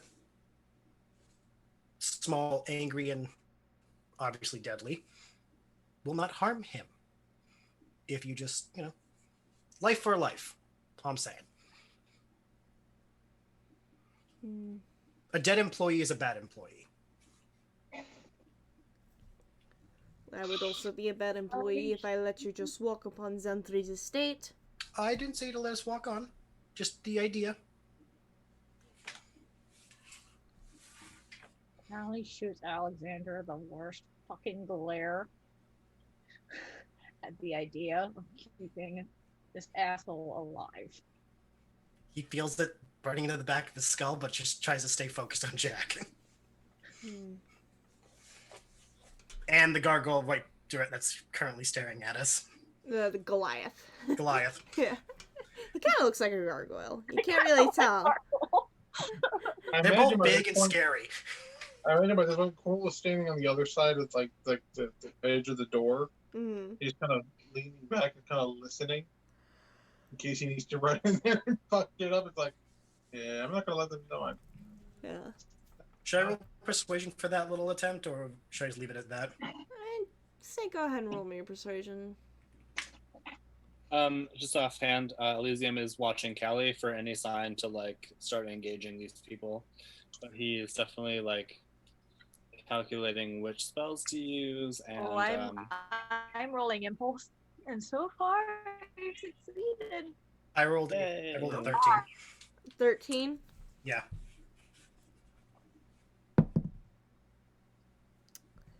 Lucky for you, I just rolled a natural 4. Oh my god. I don't know what's scaring me more. The rolls are Callie's like intense. And what was that you were trying to persuade again? So I know how to respond to to this. at least suggest Callie will let the dumbass live on the idea of giving the merchandise back, since you acquired it through unsavory means, even for you guys.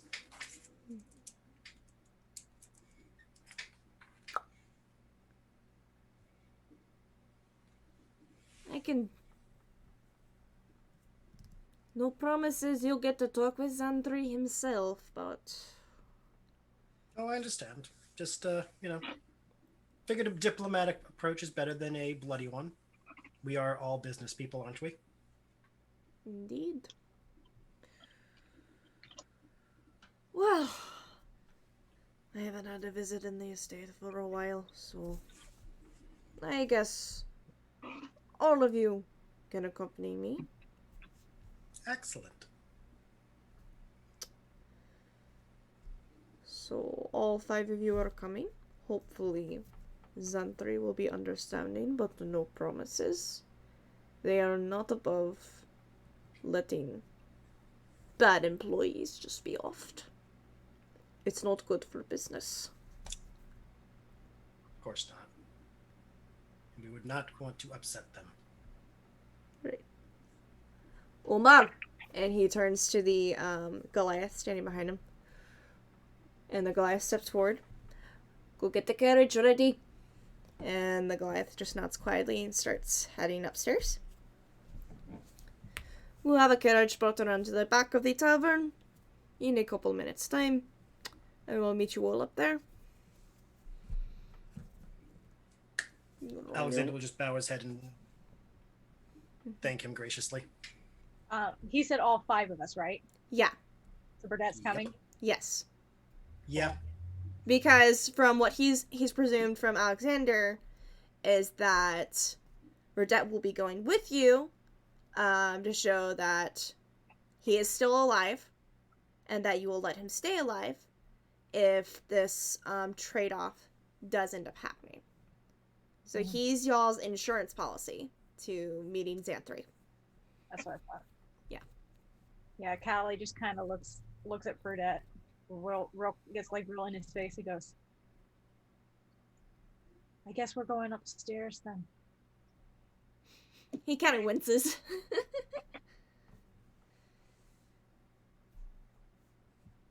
As we're going back up, I kind of want to lean in close to Callie and be like, you may want to find this reading material fun, and hands her the ledger. Mm-hmm. See if it has their friend's name in it.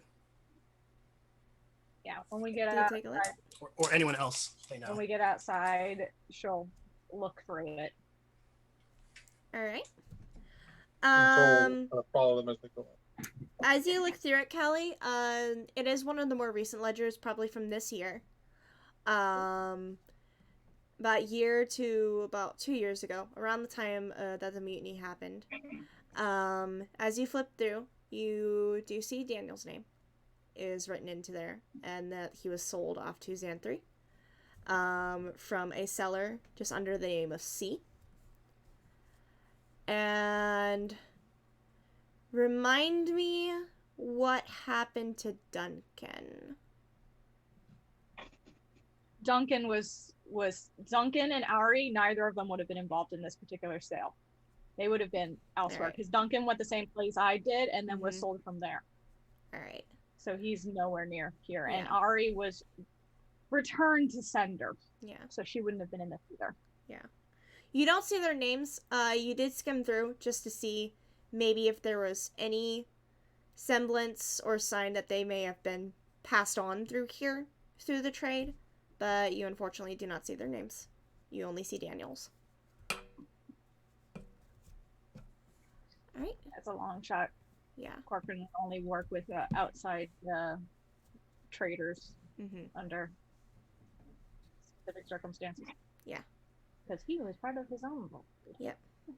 It seems he started working on business relationship here with Xanthri, through slave trade.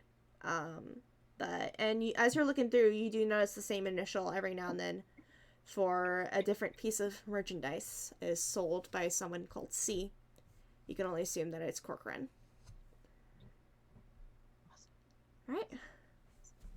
You guys make your way upstairs. What did you want to do? Oh, she just, yeah, awesome. Yeah. Elysium, got a light. How big do you reckon you need? She just hands him the book and says, burn this shit. Do you want me to get the rest of the building too? Not yet. Creates bonfire in his hand to burn the book. Alright. Do you guys do this while you're in the tavern or outside? Outside. No, Okay. she wouldn't have even opened the book while in the Yeah. tavern. She would have gone Okay. straight outside. Okay. So yeah, Elysium, you burn the ledger. Just burns to ash and crisp in your hand before drifting off into the wind. A couple minutes pass by before Jack arrives from the tavern, and he waits alongside you as Omar brings the carriage around. And Omar gets down from the driver's seat, opens up the carriage door for Jack to enter first, and then keeps it open for you guys to follow in after. Can I have done one more thing before the carriage arrived? Yeah, sure. What do you want to do? Punch the asshole in the face. Just once. Wait, just because I need to ask. You're talking about that asshole, right? Not me. Yes. Okay. Just because that look you were giving me, I'm like, oh shit, am I the asshole in this situation? No. Okay. Just once. Just once. Okay. He's Roll. undamaged. He needs one throat punch. Jesus Christ. Roll me an attack with advantage because this would be at a surprise. He was not expecting you to punch him. I also am a rogue, so Yeah. fucking sneak attack. Just be careful not to kill him. Yeah, no, 16. 16, that hits. Cool. You I'm have not you have actually sneak. gonna do- Oh wait, sneak attack only comes from a melee weapon, not from a punch. Yeah, that's still cool. Only 3 points of damage because I rolled really shitty on my d4. But Alright. just a throat punch. That's all I want. You punch him right in the throat. He starts gagging and coughing. Yeah, that's gonna be bruised if he's still alive later. Yeah. Right. And Jack calls out from inside the carriage. Don't hurt him too much. We still need him alive if you want this trade-off to go through. Do you guys get inside the carriage? Yes. Alright. Right before Callie gets in, I'm gonna grab her just on the shoulder and be like, I'm trying to do the responsible thing here. Can you please prevent me from having heartburn while you're at it? I make no promises. I just ask that you try.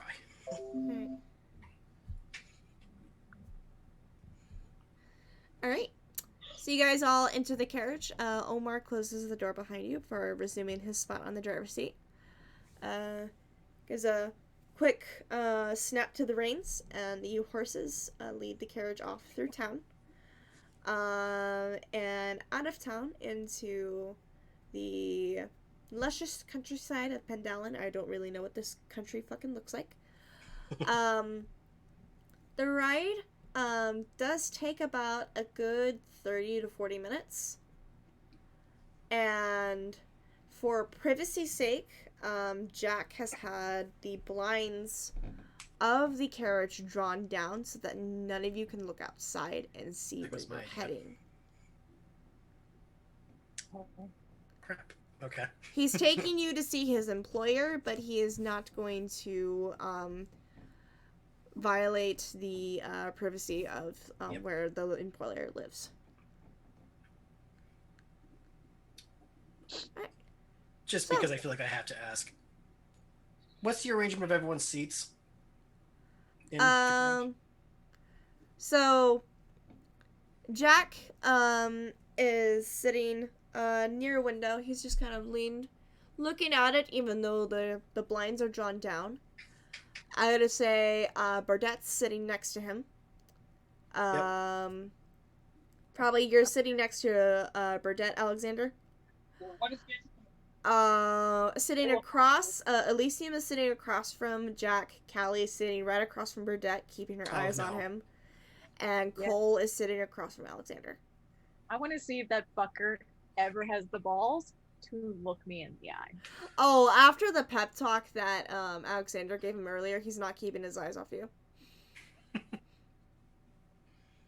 I'm just watching the two of them like, oh, I'm gonna have a migraine later. I can feel it. This is the anime moment where there's literal sparks flying from the Yeah. stair. And just there's like a growing red mark on his head from like a face palm he did earlier. Yep. Cole is just kind of sitting there with his arms crossed. It's kind of the look on his face is kind of the look you would see in a fighter getting ready to fuck shit up, but not letting people know. The guy who you see, the guy in the bar fight, he's ready to jump in. He's just waiting. I am ready to kill some fucking slavers that cannot get there fucking fast enough. I kind of Well, look over. technically, you're with one of the slavers right now. Yeah, you Oh are. yeah, but I'm not allowed to kill him yet, Yeah. and she gets to kill him. I kind of look at Alicia and be like, got any more of that booze? I got a little bit left. Even if I take a swig, I feel like a headache's coming on. He passes the bottle. That's probably like a third full at this point. Alexander's gonna down the whole third. Well, that's it for whiskey. What is your con modifier? What's your My con score? My con score is 10. I need you to make me a con save. Oh god. 16. You managed to save off drunkenness. Thank god. It's the Yep. You feel the buzz. It's helping calm your nerves down a bit, but you're not drunk. I'll take the nerves going away. It's a little liquid courage. I'll pass him the empty bottle back and just thank him for it. Mm-hmm. Madness Diamond says, "Aw, no drunken fox." Today. Not Alright. fuck. So- no. I assume that this carriage ride goes on in uncomfortable silence. So about 30 to 40 minutes pass before carriage finally pulls to a stop. And Omar gets off in the driver's seat and goes to open the door. And make sure that the door that he opens is facing towards the door of the manor. You guys are kind of under some sort of like secluded little like awning area, like you see like some mansions have like that little overhang for the drive-through and everything, but it all seems like it's enclosed as well.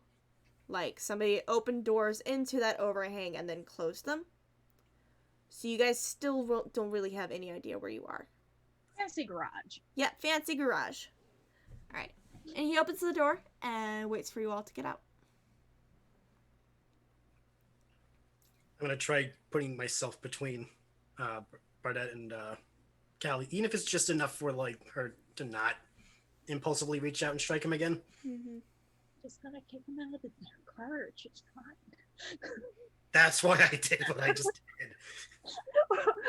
You ruined all my fun. No, I'm making you build up enough so that way when you do have to do something, you'll have pent up rage. Just wait. I have the Buccaneer fucking archetype pulled up. I'm so excited. I'm gonna stay like right behind him, like so he knows that he can't get an inch away from anyone. Okay. You guys all exit the carriage. Jack follows after you and then makes his way towards the front of the group to lead you inside of Xanthri's manor. Do you guys follow? Yes. Omar takes up the rear of your group, keeping a close eye on all of you. The doors of the manor seem to open on their own, but then you realize two servants have opened them up for you all, leading you to this large foyer. It's very dimly lit. Just a few chandeliers hanging from the ceiling have their candles lit. All sorts of fancy artwork, artifacts, and art pieces are in this foyer. And you guys make your way in. Nope. Jack seems to know where he is heading. Do you guys just follow after him? I'm following, but taking my time to like gaze at everything in the place and just see what's on display. I'm Roll bringing me a perception check. I'm bringing up the rear and keeping an eye on everyone and everything. Alright, just to let you know that Omar is behind you, so you don't have the full rear. Okay. I rolled a 3. A 3. A lot of fancy artwork. Yeah. Whoever this guy is, he's rich. I feel dumb.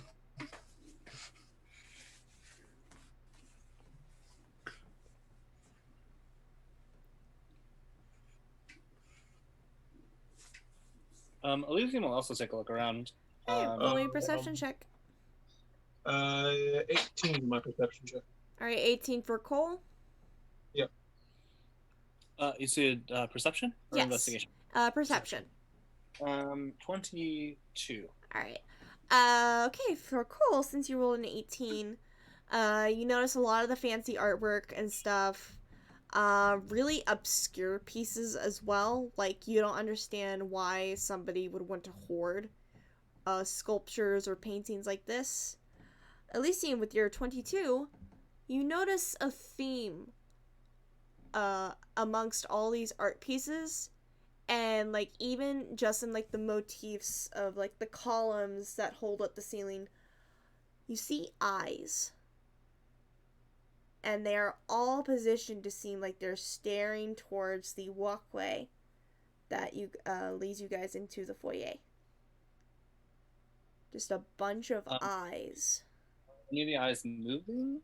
The eyes aren't moving, they're stationary, but you just see eyes. Do they feel like they're following us? Is it like that? If creepy you vibe? are very anxious, it feels like they're following you. Oh, okay. Well, yeah. Elysium's not. He doesn't Yeah. really get. I'll sort of nudge Callie. Hey, Callie. Callie. Yeah. The eyes have it. And he points at the wall in the decorum. All the eyes. Do I have any sense of the significance of that?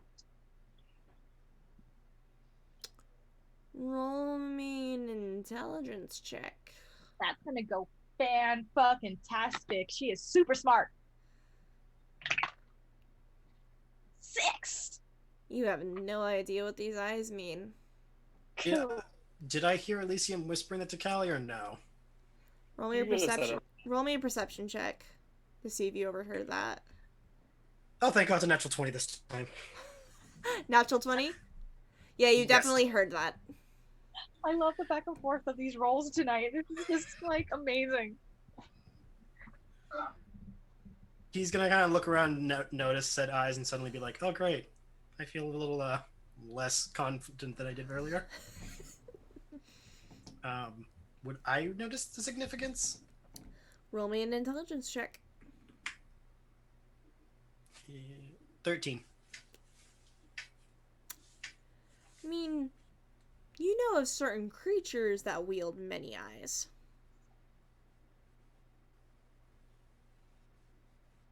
That's as far as you know. Because that's not foreboding at all. Okay. Alright, you guys just continue to follow Jack. Yeah. Yeah. Alright, he leads you through the foyer. Towards the end of it, there's like these two grand staircases that kind of like circle down, like very like Victorian mansion style. And in between them, there's like this long hallway that leads like to a door. He leads you down that long hallway. Again, the eye motif is everywhere. If you are feeling super anxious, it feels like the eyes are following you, but they are in fact stationary. He pushes the 2 doors open and leads you to what looks like a throne room. I've got my eyes peeled for Daniel. All right. Roll me a perception check. Callie? NY 10. You do not see Daniel anywhere. And as you're looking around this room, it's still very dimly lit. There's like one singular chandelier that has its candles lit, and then just all the corners and the corridors are just dark. Unless you have dark vision, then you can see sort of outlines and shapes in black and white. I'll put on my goggles. All right. So I have All dark right. vision. Jack just walks in and he just holds his arms up. Sorry to come at such late notice, Xantri, but we have visitors who hope to do a sort of exchange with you. Visitors, you say? And this sort of androgynous voice echoes out throughout the room. And in, straight across from y'all, in one of those, like, dark corners, this large, glowing eye opens up and stares at all of you. How large? Pretty large. Oh, crap. Good thing I had that whiskey before we got in here. And one by one, little eyes open up and circle around it. 1, 2, 3, 4, 5, 6, 7, 8, 9, 10 glowing eye stalks, all centered and looking towards you as this large, toothy grin forms on Xanthri's face as he floats out of the darkness and smiles down at all of you. I'll whisper really close to Callie. You really think this was worth it? I told you guys you were gonna hate me for this encounter. Well, howdy. Don't know. For anybody who's wondering what they're facing, it is that motherfucker right there. Howdy. Because beholders are known to run their own little empires because of their huge fucking egos. Like, take Xanathar, for example. Yeah. So, you guys realize at this moment that this is not a man, not a woman, not just a person they're talking about. It is a fucking beholder that runs the black market in this port town. I'm changing out my dice. And they are grinning down at all of you. Elysium's actually, he's kind of been nonplussed this whole time, and now he's looking up, he's like, well, I do declare. Yeah, we gon' take up a snitch now. You do declare what, little one? An honor to meet you. Of course it is an honor to meet me. I reckon I haven't met a beholder before, but I've heard nothing but high praise for your people. We are not exactly a people, but we accept your praise. And he just they have just this toothy grin as they're staring down at you, Elysium, and all their eye stalks. And Elysium, just roll me a perception check right now. Just to get a general sense. Natural 20? Natural 20. As Xanthri keeps his gaze on you, you suddenly feel that all the magic items that you're carrying seem to just go dead as they stare at you. And your magical essence from you being a wizard in your spellbook just all seems null and void. You can't reach out towards that magic. Because beholders have an anti-magic field cone that they create when their big eye is open, and he's got his big eye right on you right now. They emanate from the wet dungeon walls. I mean, the big eye. All right. Shit. Elysium is going to keep his composure, Okay. partially because he's, a little tipsy, but also because he is familiar with. Do you mind if I roll a history check about beholders? Yeah, go ahead and roll me a history check. I actually have to open up the page about beholders right now. 16. 16? Okay, let me see what you would know.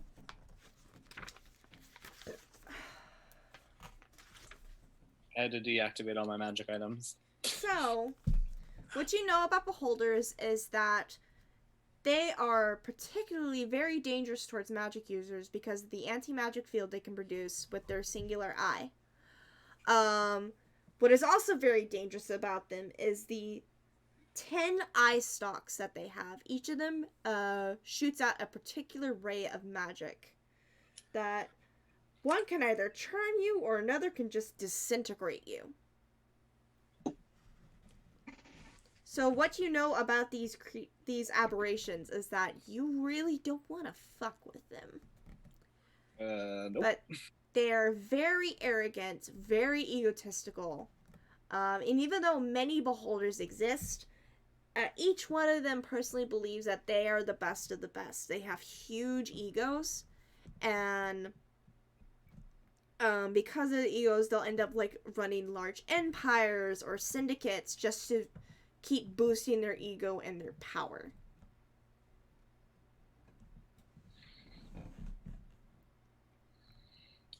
So Elysium is just gonna step forward and say, I reckon you have a lot of knowledge. Would it be all right if I checked out your library or your tomes of wisdom?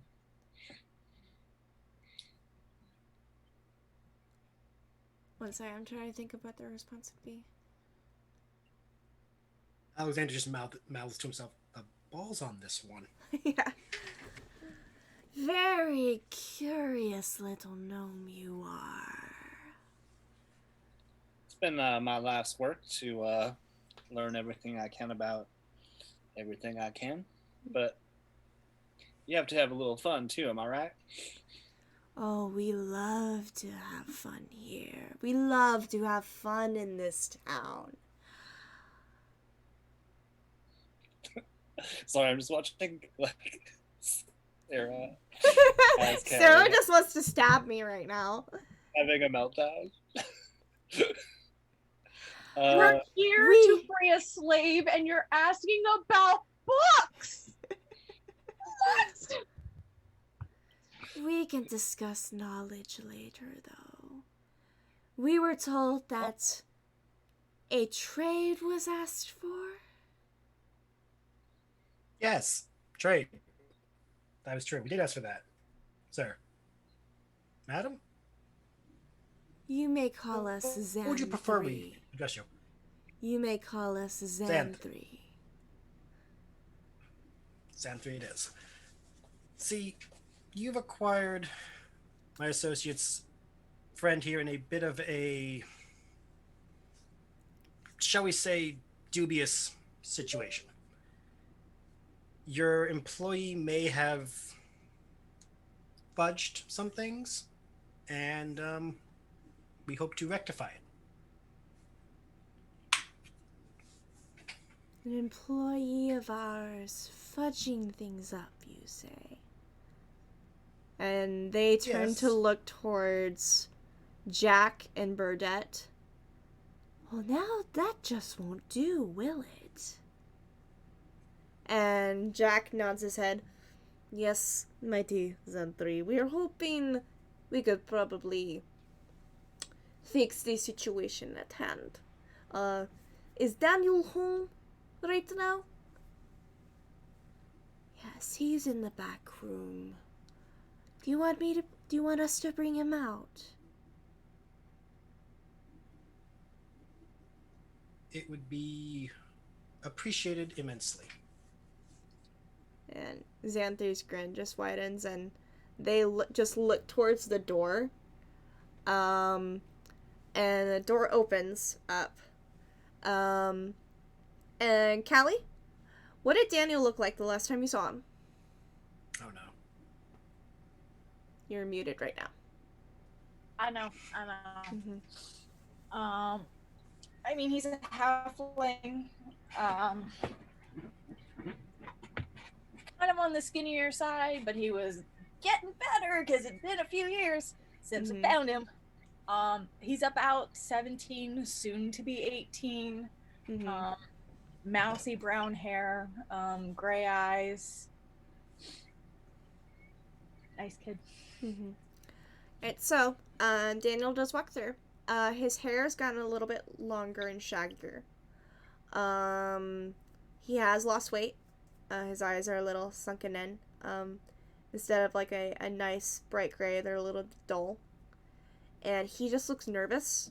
He's looking nervous towards Xanthri as he walks in. He's not sure what the situation is right now. And then he locks eyes with you, Callie. And you see just a spark of like hope appear in his face, like he wants to run towards you. But he immediately stops himself. And then just looks around the rest of the group nervously. Just for business sake, can my associate approach him to check on him, make sure he's okay? Your associate may. Just gonna cast Callie a look of like, yeah, go do the thing. Go, go, go. Yeah, I go Yeah. over to Daniel. It's been a while, kid. Callie, is that you? Yeah. And, let's see. Ah, fuck it. He gives you a hug. Still kind of clinging on to you.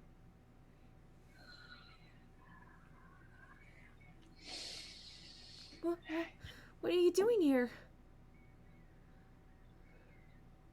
Looking for you. Looking for me? Why? I thought you got sold off with Duncan.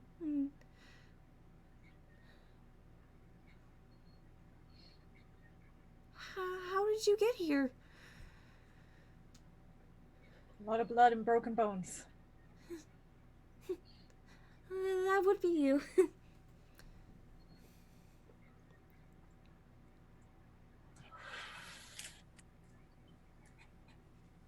Roll it. Roll an impulse check if you want.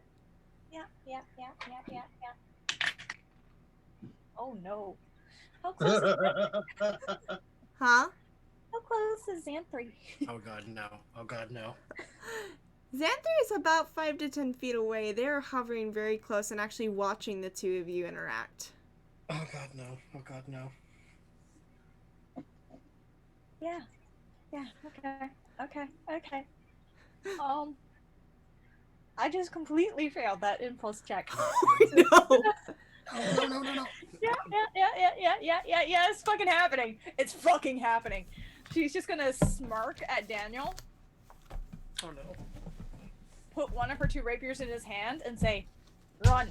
And then turn on Xanthri and slash at him. Oh god, no. Roll me an attack. Well, And what kind of weapon are you using?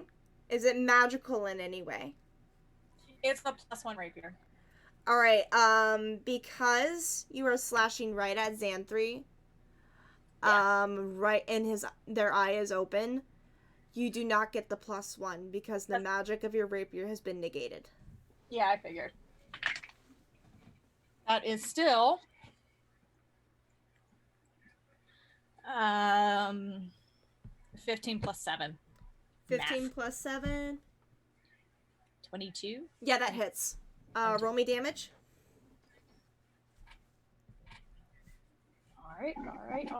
Just put away. And that's for the first attack because fighters. Okay. I'm going to consider this a surprise round. 7 points of damage, huh? I'm going to consider this a surprise round because you just attacked them out of nowhere. Do I get sneak attack? Yeah, I say for the first one, you get sneak attack. For Okay. first attack. So then it was 7 plus, add 5 more to that. Okay, so 12 Yes. minus 12. Let me get out my calculator. It's not gonna hit. Okay. Second attack. That's not gonna hit. The second attack is a 10. Okay, that misses. It's probably not gonna hit either. Only a 13. That misses. Yeah. Well, I got at least 1 hit on him. And I armed the child and told him to run. Alright. I need everyone to roll me initiative. Nice. Alright. Daniel turns to run.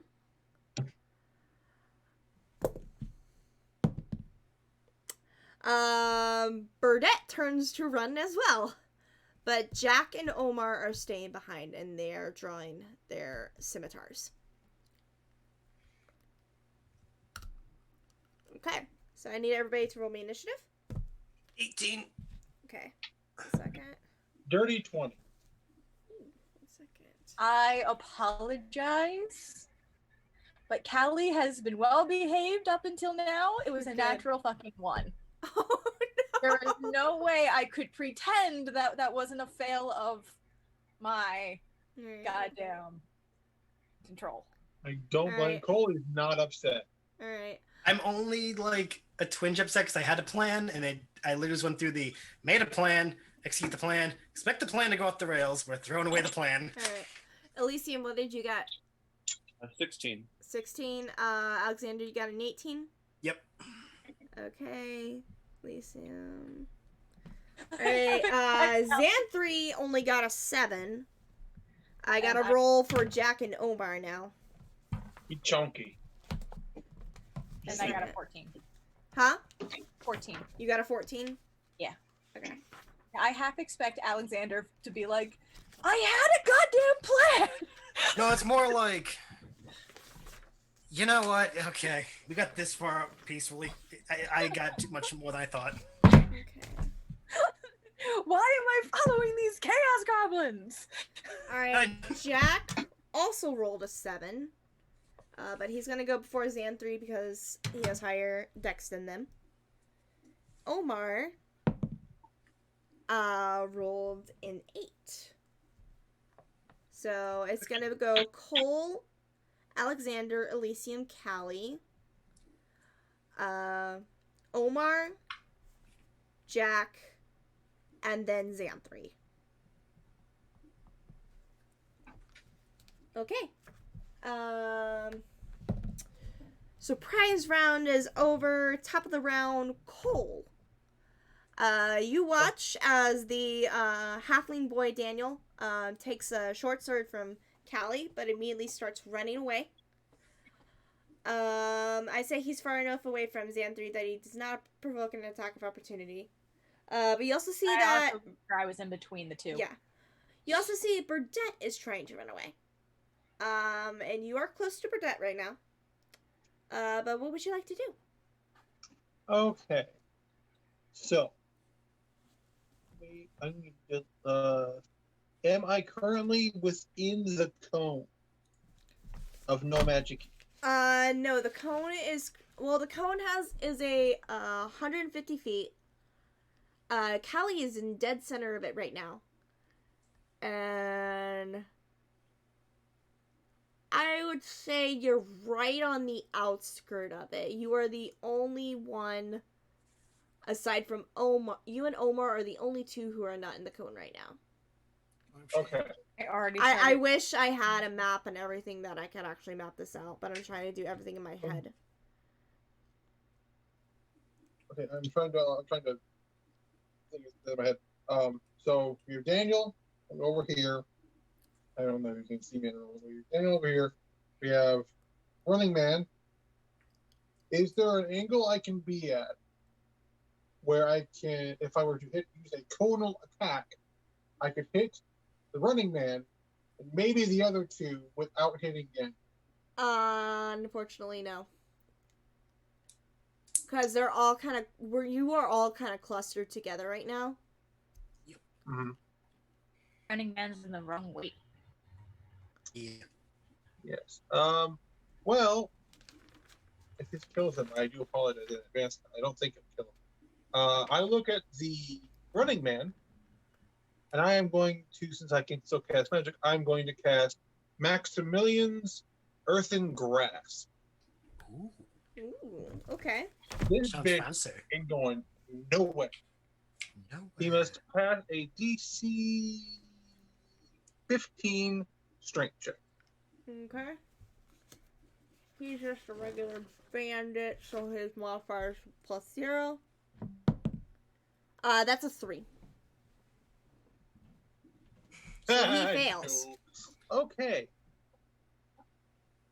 So Cole, he's drawn his weapons, and then thanks to War Magic, he can still cast magic. He kind of uses it with his like shield hand.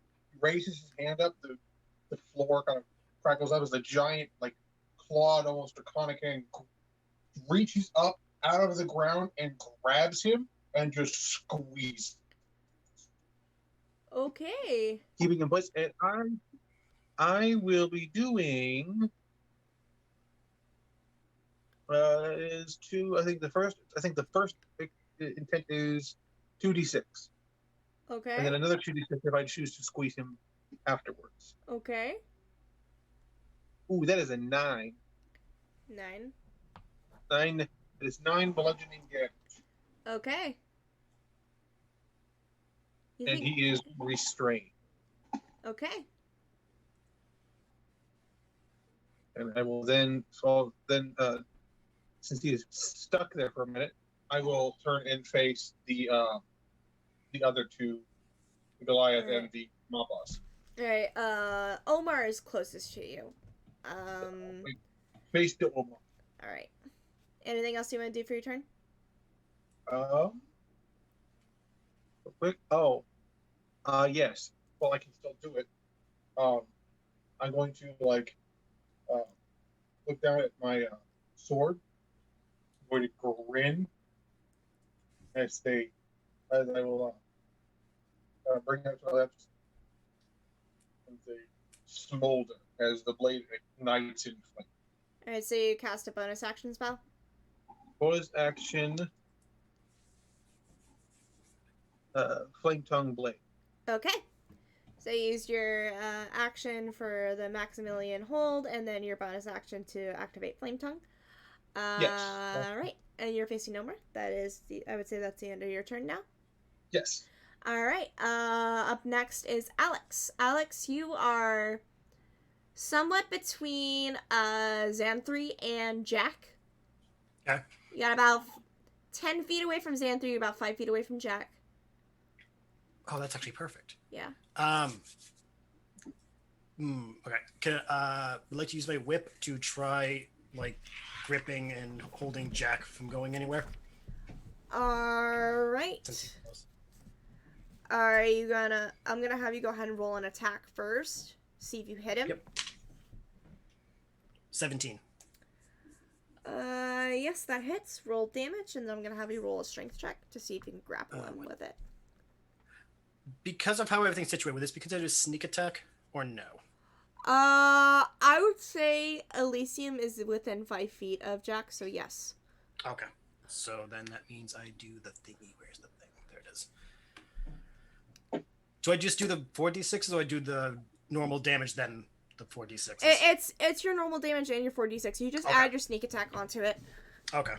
So normal damage is that plus that.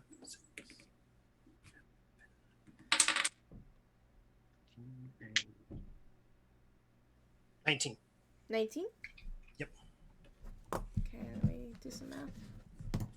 Gotta love this one. Alright, while I'm doing some math, go ahead and roll me a strength check. Oh, please be high. 16. 16? Yep. Okay. He gets a +2 to his strength. He rolled a natural 19, so you try to keep the whip wrapped around his wrist. Unfortunately, he's able to break free of it. Yeah, go figure. All right, that's your action. Would you like to do anything for a bonus action? Yes, I'd like to do my second wind Second wind, And- okay. and use that to screw it. Do the same thing. That would be an action surge, not second Oh. wind. Not second wind. What was second Second wind? wind is a heal. Yeah. Action surge is using your bonus action to basically. Yeah, no, I restart. misread that. So yeah, skip that. No, I think that'll be pretty much it. All right, so you're not gonna action surge. Nope. Okay. It's in Alex's turn. Elysium. Xanthri is about 10 feet away from you. Jack is 5 feet away from you, and Omar is 10 feet away from you. And you see about 15 feet away, Burdette is caught up in a Maximilian's draconic handhold. And you also see Daniel is currently trying to run out of the room. Yeah, Elysium says fuck audibly. Mm-hmm. And then is gonna run or try to run behind Xanthres. So I'll probably get an attack of opportunity from Jack. Yeah, you will get an attack of opportunity from Jack. But I just need to get out of the I want to sort of like stand directly behind Xanthri. Alright. If that's What is your movement?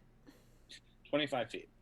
25 feet. You are 10 feet away from him, so I'd say you'd be able to get just right behind him. Okay. All right. As long as I can cast spells, that's all I care about. Yeah. We gotta do an attack for opportunity from Jack first. So. Let's say I gotta move my mouse over here. My armor class is 11. Okay. He's going to attack you with a scimitar. I rolled a 14. Yeah, that hits. Okay. Let me get more dice out because I haven't had to roll damage dice. What are we talking? Small AC. Sorry, I'm moving stuff around, getting situated. Well, that's what I should use my second thing to just whip Elysium behind Xanthres at the same time. Mm-hmm. Alright, so you're gonna take 1d6 plus 3 slashing damage. Alright. You take 6 points of slashing, Alright. but you are able to make your way behind Xanthri. Excellent. So Elysium sort of like runs knowing that he's going to get attacked, takes the hit, keeps running. But like normal movement speed running, so like I'm only running for like the first half of my, Yeah. I'm not dashing. He's going to look at Callie and be like, "You brought a wizard to fight an anti-wizard. What is wrong with you?" And She Xanthri, put a wizard and a sorcerer. Just hit it. I take no pleasure in this, Xanthri. I apologize. And then I'm going to cast. Ooh, I should have. What do you cast? Yeah. Disintegrate. One of his favorites. Alright,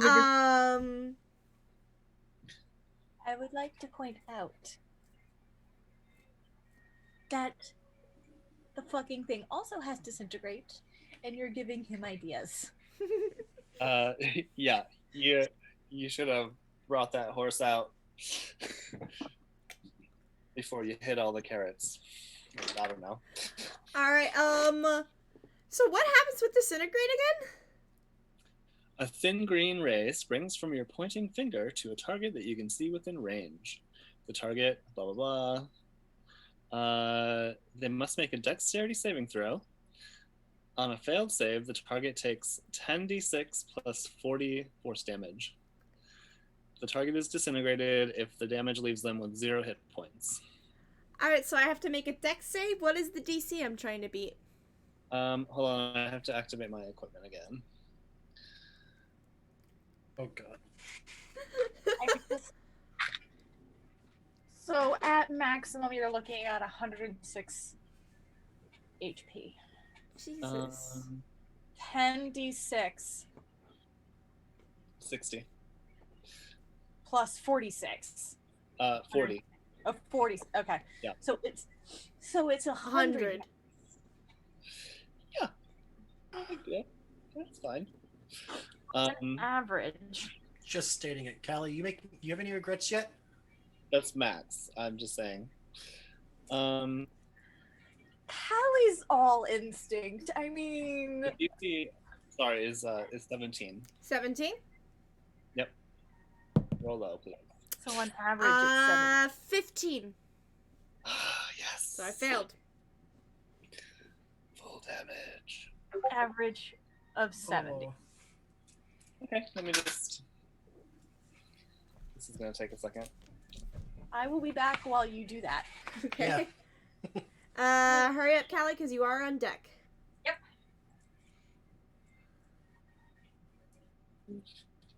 Totally good, just protect.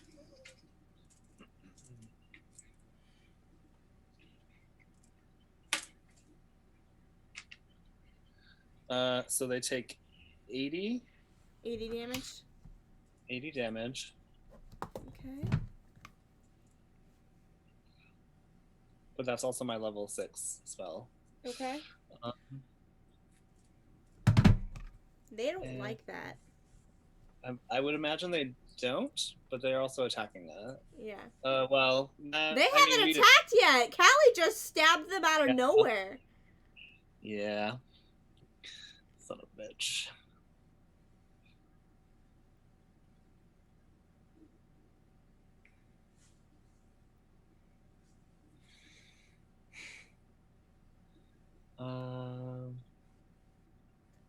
I just want to make sure I didn't miss anything. Yeah. That is my turn. You don't have anything you want to do for bonus action? I don't think I have anything I can do for bonus action aside from apologize again. Okay. What was the total? 80 points of damage.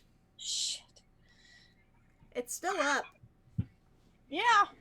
Oh, actually, for my bonus, I'll be like, we can just stop this battle right now if y'all would like. Yeah, I don't do slayers. I have a particular anger spot with them all. It's fine. Is that it for you, Elysium? Yeah, that's Elysium's turn. Alright, ends Elysium's turn. Callie, you are up. Stab, You are- stab. Yeah. And I have Alright. advantage on all of these because I'm not flanking, right? Huh? I have advantage on all these because I'm flanking now, right? Yeah, because Elysium's right behind him. Just remember, your rapier, the magical effects of it does not work. So it's just a regular rapier. 21 for the first one. That hits.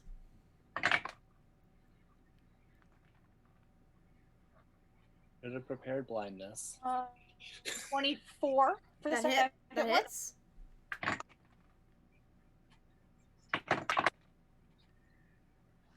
And even higher, 28. That hits. Okay.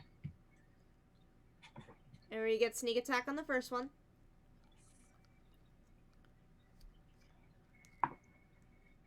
You guys might take out the fucking beholder in one round. You still got other hassles to deal with, I am sure. Yeah. Me personally, being as squishy as I am, I'm more afraid of the Goliath. Just because, well, yeah. Well, Goliath, Omar and Jack have the same stats because I didn't want to make this encounter too hard. Oh no, still, none of us have focused on him yet. We've been focusing on Jack and Xanthus. So it's like, Yeah. I don't know, no one's watching him. The D6. So grand total of 31 points of damage. 31 points of damage? Yes. Damn. Is that for all 3 attacks? That's for all 3. Okay. That's one angry halfling. Very fucking angry halfling. If you knew the whole story, you'd be like, Wait, okay. was that 31 or 33? 31. 31? Okay. Yeah. 10, 5, 10, 6. All right. Xan 3 is starting to look a bit more bloody now. For my bonus, I would like to use one of my, because I actually got 3 there, Okay. maneuver points Okay. to try dirt in the ice. Alrighty. You attempt to blind your enemy with dirt. The opponent must make a dex saving throw of a DC of 15. Okay. See if you can blind the beholder. He gets a +2 to his dex saves. That's cocked. No, that's a 9. He has disadvantage on his next attack. Alright. And I'll let you decide about the rest. She just /// grab, throw. Okay. Not only does it have disadvantage, but that center eye is closed for the next round. Okay. So until the end of his turn, he does not have his center eye open, so the anti-magic field disperses momentarily. You. Everyone within the field, you suddenly feel all of your magic items, like, burst back to life. So my AC is back up to 16 instead of the 15 it would have been. Good shoot. Yep. And +1 AC can save your ass. Alright. Okay, That is that it? I did not think that would work. I'm trying to be nice. I am trying to be nice. I was sure that they were gonna win that fucking dex saving throw. I'm sorry. Even with that cocked roll, it was still too low. Okay, is that it for your turn?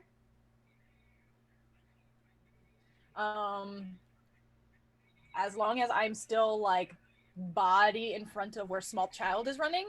Yeah. Small child, I'm sure he's a little bit taller than me at this point, but it's fine. Yeah. Yeah, you're good. Cool. Then yeah. Alright. That is the end of Callie's turn. Up next is Omar. Omar is currently facing down Cole. And he gives a sort of grunt. Pulls out his scimitar and his dagger. And he's going to make a multi-attack against you, Cole. 2 attacks with the scimitar and 1 with the dagger. What is your AC? All right. My AC currently is 21. Alright. He has +5 to hit on scimitar. That is a natural 20 on the first one. What? Second attack. No, that is a 6 + 5, so that is 11, so that second one misses. Alright, so scimitar. That first attack. I do have adamantine arm, adamantine plate. So it does not score a crit. Yes. So you only take 8 points of damage. Also, fuck you. I just thought, look, I would have graded it out on you told me, but I was like, if I can take it, I'm gonna take it. Alright, now he's gonna make his last attack with his dagger. It's a +5.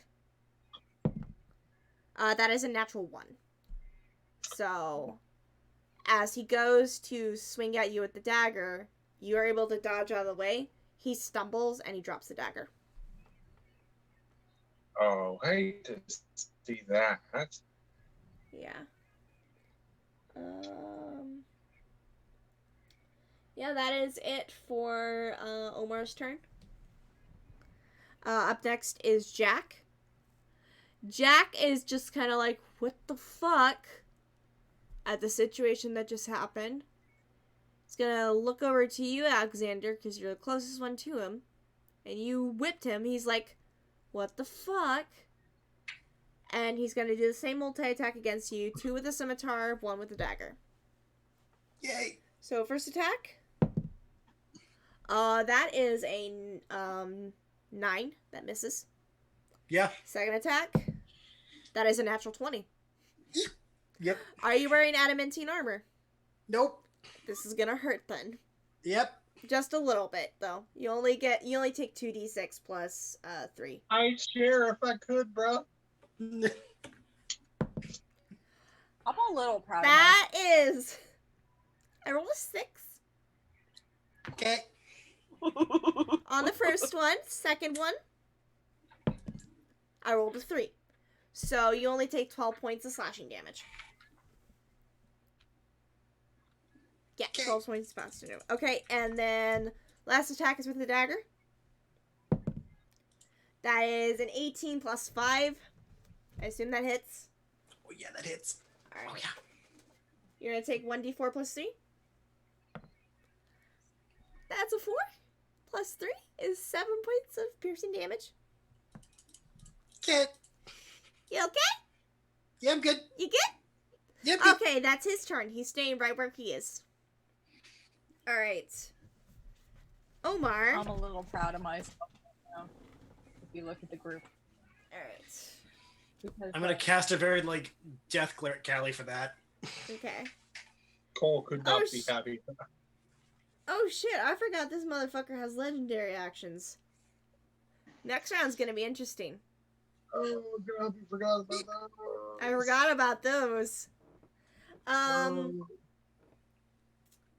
Xanthri is currently thrashing about with their eye closed. Just guesstimates that you're still in front of them, Callie, and they attempt to bite you. So it's gonna be a bite attack at disadvantage. Okay. Alright. He's got lots of teeth. I rolled a natural 1. Okay. So you are very quick on your feet. You're able to dodge out of the way as it tries to chomp forward at you. It shakes its body, and then its eye snaps open to look right at you. And you feel all the magical effects of your armor fade away again. And anyone who is near Callie in that 150-foot cone, I assume that's only Alexander and Jack now. Any magical items that they are carrying, the magic effect goes away. Alright. That is the end of Xanthri's turn. We're back at the top of the round with Cole. Alrighty then.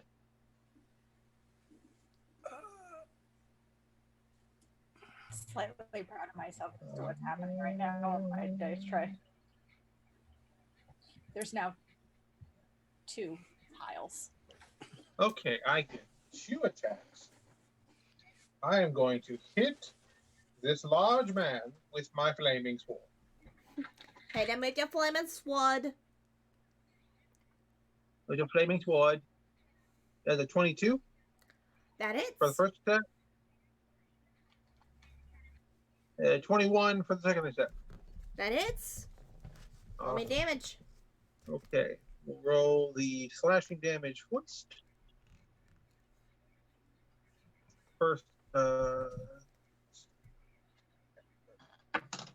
Dumb, so I can down. Apparently, Sarah stacks dice when she's nervous. Apparently. Oh. Sarah is really about to hate me in this next round. Oh, I'm at 3 stacks now. The trick is using metal dice. I'm waiting for them Okay, to start now piling I up in have- front of the camera. Now I have to roll. It's up to the side. Now I roll 2d6 fire damage. Damage. Damage. First, Hey, Cole, what does damage mean? second attack. And I'd say by this time, Daniel has gotten 30 feet away. Good for him. I wish Mhm. I could be like him.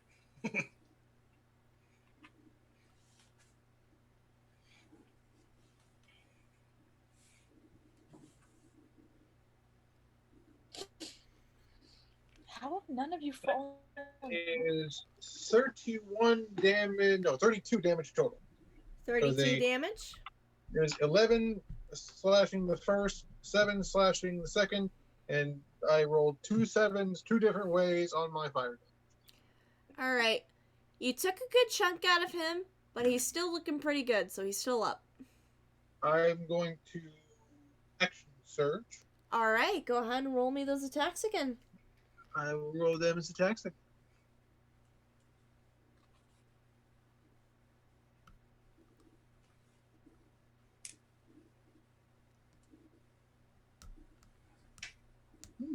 25 to hit, That hits.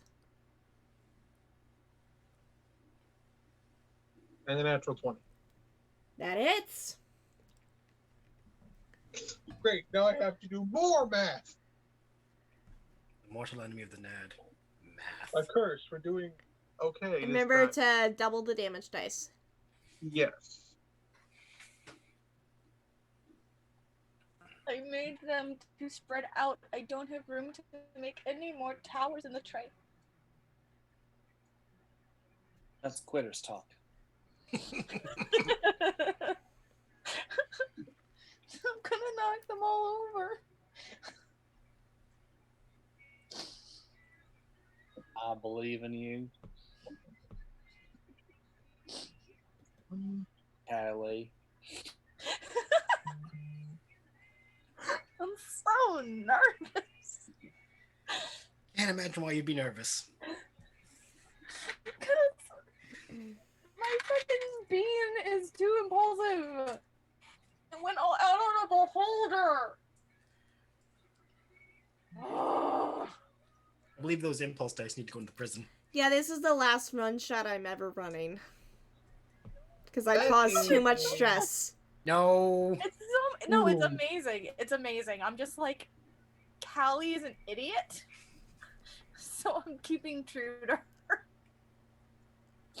Alright, what's your damage, Cole? 49. Yeah, you kill Omar. How do you kill him?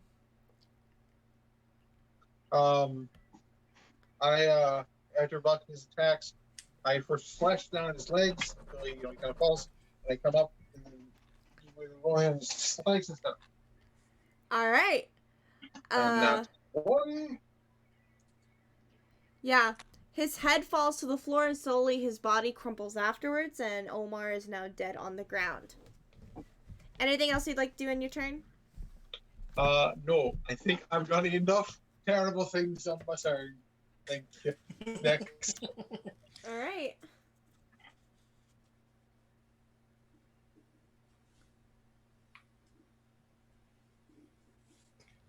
Okay. That's a full. Xanthri is going to take a legendary action and activate his eye stalks. The holder shoots 3 of the following magical eye rays, choosing 1 of 3 targets it can see within 120 feet of it. There are 5 targets in front of him. Callie, Alexander, Elysium, Cole, and Daniel. Yep. Callie, you are 1. Alexander, you are 2. Elysium, you are 3. Cole is 4. And Daniel is 5. I'm going to roll and see who is going to get hit. And then roll and see which eye stalks they get. First person to get hit. Elysium. Second person to get hit. Shocking. Cole. I pissed him off. Is that Final person to get hit. Callie. Starting with Elysium. You are going to take I took durable, so I should be okay.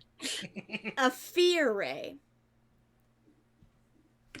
Sorry, I was muted. Oh, fuck. Yeah, 1 second. I gotta move my mouse again because it keeps moving everywhere. Fear ray. Targeted creature must succeed on a DC 16 Wisdom save or be frightened for a minute. The target can repeat the saving throw at the end of each of its turns and then the effect itself on a success. So I need you to make me a saving throw. Weird. You have to beat a 16. Sorry, con? Wisdom. Oh, good. Natural 20. All right, you feel the effects of a fear spell being cast upon you, but you're able to shrug it off. So that Wow. eye stalk has failed against you. Cole, You are going to take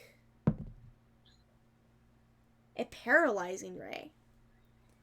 The targeted creature must succeed on a DC 16 con save or be paralyzed for a minute. Target can repeat saving throw at the end of each of its turns, ending the effect itself on a success. Okay.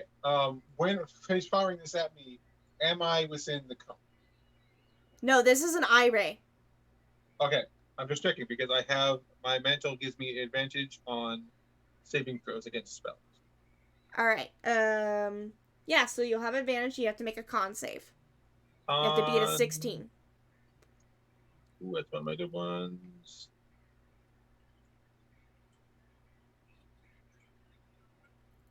Oh, barely 18. All right, 18. You succeed. It faked You me feel out with the- two. You feel the effects of a paralyzation spell start to creep upon you, but you're able to shrug it off due to your mantle. All right. Callie. The eye ray you're about to take is Innervation Ray. Target creature must make a DC 16 con save, taking 8d8 necrotic damage on a failed save or half as much on a successful.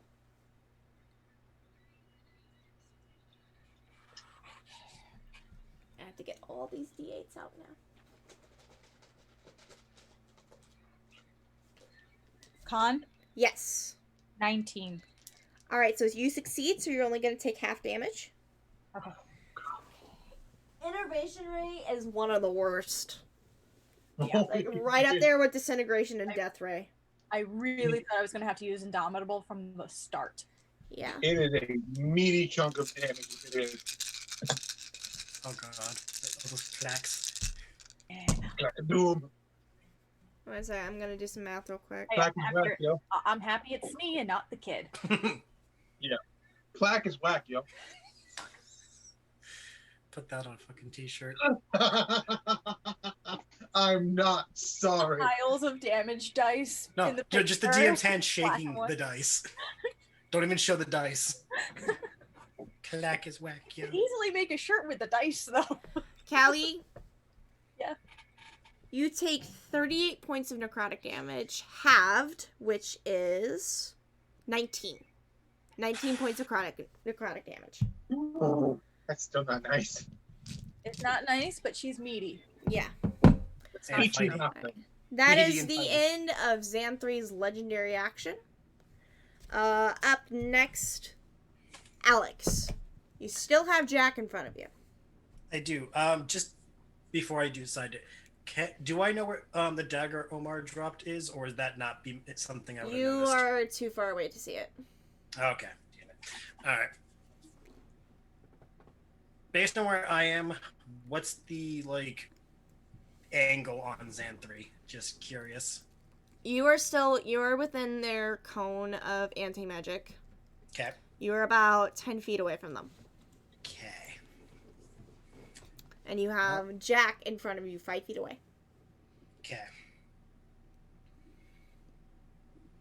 And for a penny and for a pound, I guess. First attack's gonna be. Can I try making a precise whip strike on Xanthri? Like, specific spot on him?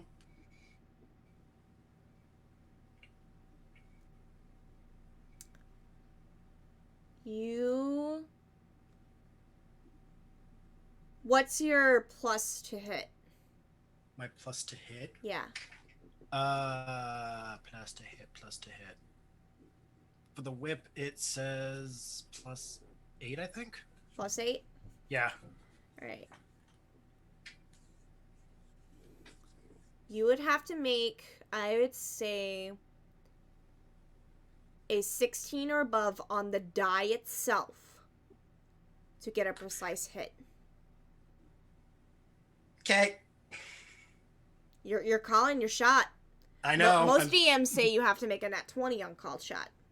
Yeah, I know. 16 or above. Please don't let me down.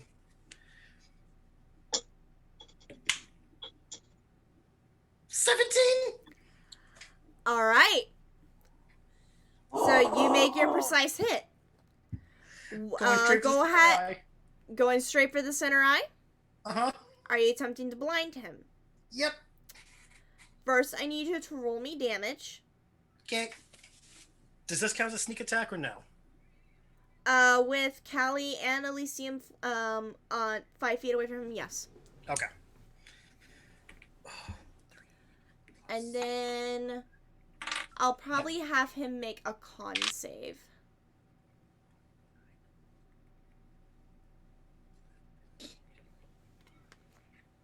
$13. 13? Yep. Okay. 13 points of damage? Alright, I will say he has to beat a 13 or be blinded.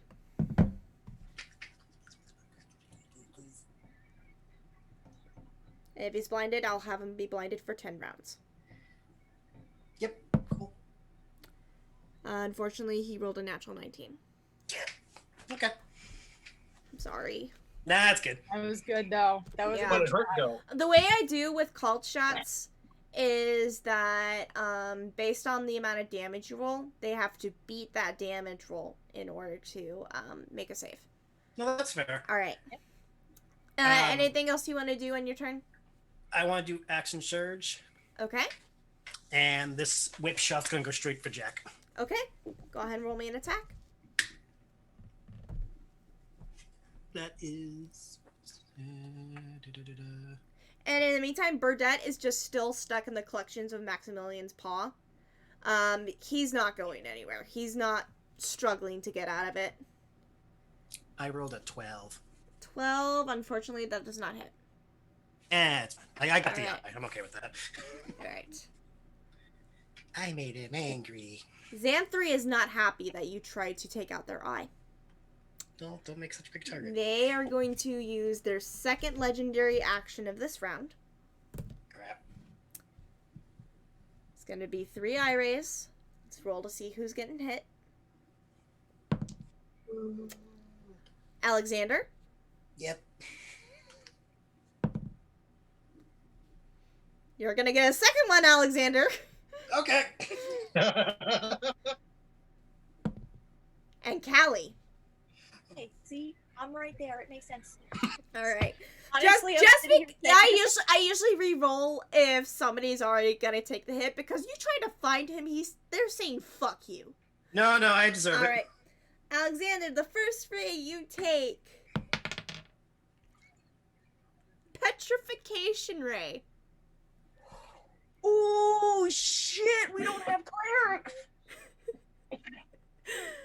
The Go ahead. target creature must make a DC 16 dexterity saving throw. On a fail save, the creature begins to Don't turn to fuck stone this and up. is restrained. It must repeat the saving throw at the end of its next turn. On a success, the effect ends. On a failure, the creature is petrified until freed by a greater restoration spell or other magic.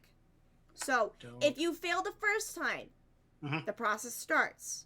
But you Okay. have a chance to succeed a second time. Okay. Alright, you have to beat a 16 on a dexterity save.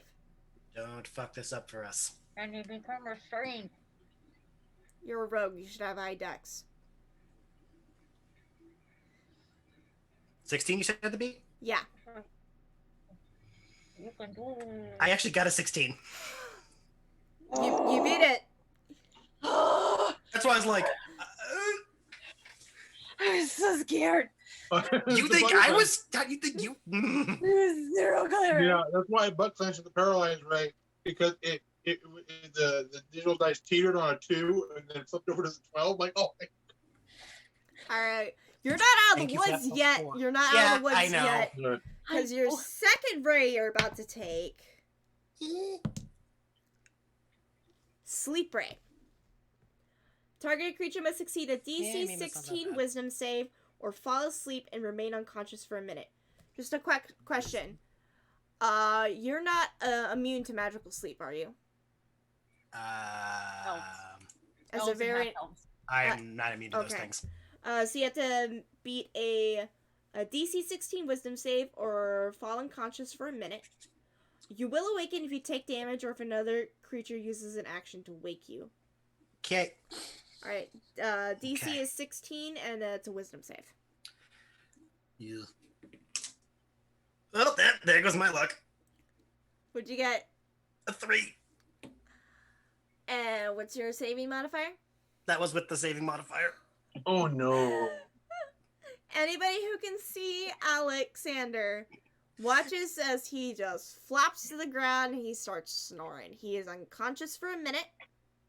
You know why this happened, right? This happened because you said it's not that bad. Like, this is karma. You do realize that any melee attacks are an auto crit, right? I know. Not that bad, my ass. Hey, they're auto crit, but if he survives, he wakes up. Yeah. Just call me the narcoleptic Argentinian for the All time being. right. Oh, poor Callie. lad. I'm sorry, that was fucking karma. Yes, my It is dear. your turn to take a Yes, ray. dear. Paralyzing ray.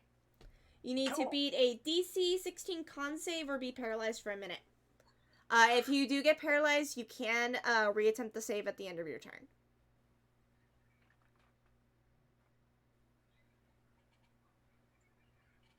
I'm gonna use my Indomitable, Okay? which means I can re-roll that. All right. And that's a natural 20. All right. You beat off the effects of the... beat off. you brush off the effects of a paralyzing ray. Meanwhile, Alexander is Oh man. on the ground right now.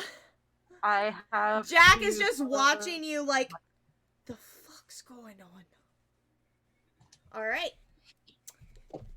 That is the end of their second legendary action of this round. Elysium, it is your turn.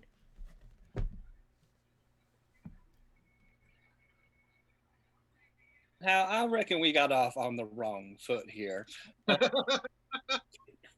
Perhaps I could persuade you to stand down, and maybe we could talk about this eyes to eyes. fucking Are you serious. trying to cast persuasion on a beholder? I'm not persuasion. I'm just gonna say that as I cast magic. So... What I level? think we got off on the wrong foot. 5th level. Alright, roll me damage. Avada Kedavra. Let's be reasonable.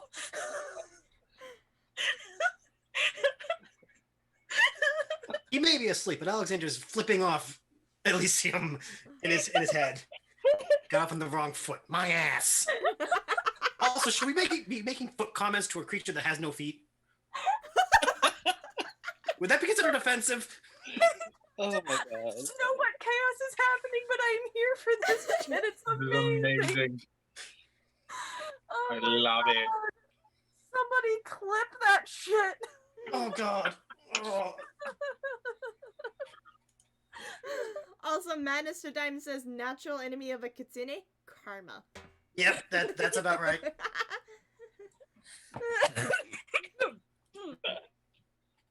I'm not trying to kill you here, but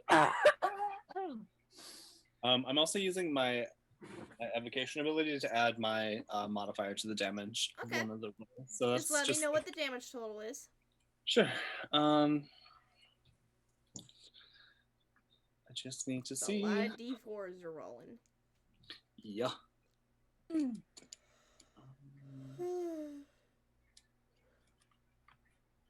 Poker flute.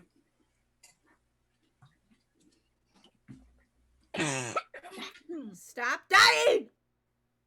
I'm Point trying. of order. Can Kelly's coughing wake up Alex? No. Damn it. I figured I'd try. Okay, sorry about the wait. I was just looking up something real quick. Okay, so 10, 14, 18, 22, 28 force damage Okay. from 7 different darts. Okay. And I'm just gonna have them sort of like all directions. Okay. This beholder's starting to look a little rough.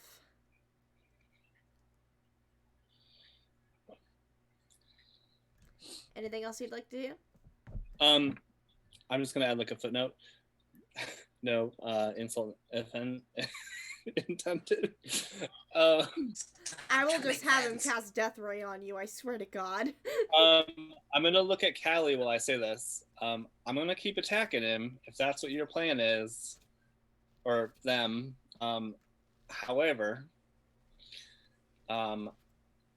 we could be losing a really good ally here, and I believe that we could negotiate. I think we're a bit past that, mate. Callie, who just nearly got eviscerated by this thing, and then, you know, attacked again, definitely gives that look of from around the beholder, like, Elysium is gonna counter with the furrowed brow of like, you started this. But that's my turn. Okay. In exchange of what the fuck plans. Xan3 is definitely not happy and is going to utilize their third legendary action of this round. Damn. I hope I fucking get Elysium on one of these. Spin the wheel. Cole? Oh, goody. I'm in your face. Alexander? It's done nothing, only me. Oh, it's gonna auto crit too. Only me. Child's done nothing, only me. Child's done nothing. Child's done nothing. Daniel is going to take a ray. Child has a sword. Child did something. Child has a ran. sword. Child is a threat. I am so sorry, Callie. All Child right. is attempting to Starting with Cole. enslavement. Cole, you are about to take 6. Telekinetic ray. If the target is a creature, it must succeed a DC 16 strength saving throw, or the beholder moves it up to 30 feet in any direction. It is restrained by the ray's telekinetic grip until the start of the beholder's next turn, or until the beholder is incapacitated. If the target is an object weighing 300 pounds or less, that isn't being worn or carried, is moved 30 feet away. Okay, you're a creature, though. So, you need to beat a DC 16 strength save, or you're going to become this beholder's ragdoll until the start of their turn.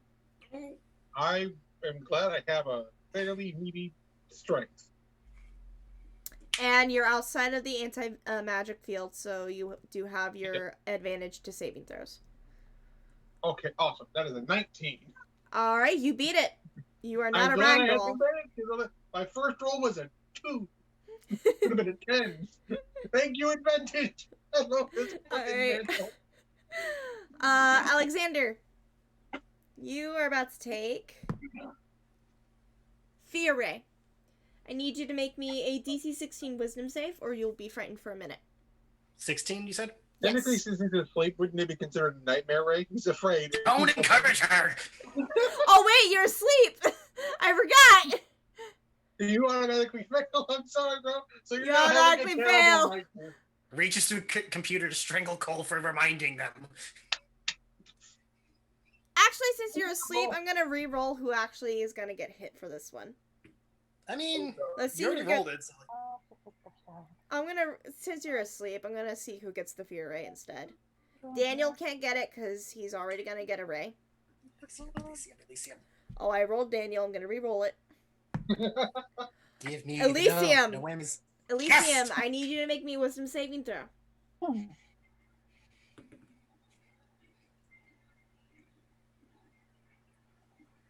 If you're speaking, I can't hear you. I think he's rolling. The silence is deafening. Oh, bathroom. Oh. I mean, I can roll for you, but I don't think you want that. That's why you bring your dice with you to the bathroom. He says sure. Yeah, roll for him. Okay. What's the What's the save? 16? 16.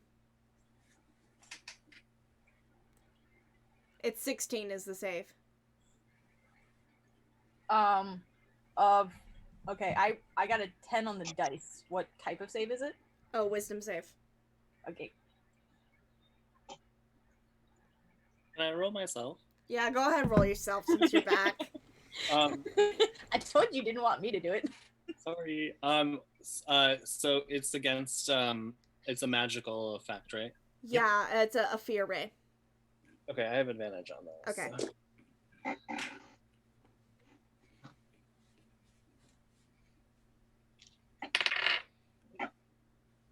20, dirty 20 is my Alright, you make the save. okay, cool. Alright. Daniel is getting the last ray. I'm hoping I do not roll a 9 or a 10. Oh. 7. Sleep ray.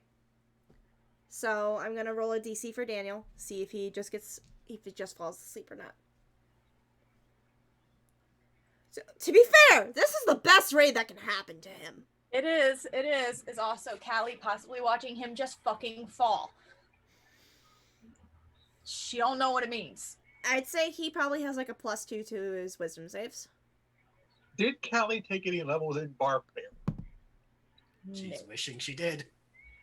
She's a fighter rogue. That's 8 total. She watches him fall. Yep, she watches him fall. He's asleep, but you don't know that. Yeah, okay, I know what I'm fucking doing. It's I fine. know. Oh god, no. Alright, that is the end of the legendary action. Callie, it's the start of your turn. Yes, it is. I'm gonna fuck this shit up. Fuck this She shit, let's start a riot. fucking pissed. So You first, hurt my baby boy. He's dying now. 18. Does 18 hit? 18 hits. Callie has become TBC. 18, right on the 18 dot. hits. Kelly has Second one does not hit then, Baby because that was only boy. 17 or 15. And that so only one of those a hit. For Don't she's forget right you now, have. no defense. Don't forget you have. Don't forget you are flanking with Elysium. Oh. That's right. I have advantage on all of those. So technically, So reroll those last two. yes. Because you already got the first one. Because 18 is its AC. All right. So the third one hits, but the second one Okay. misses. Okay, so you have 2 hits on it. Roll damage. Make sure you add your sneak attack. been helping to sneak attack. All I'm thinking is, Callie, no! Callie, yes!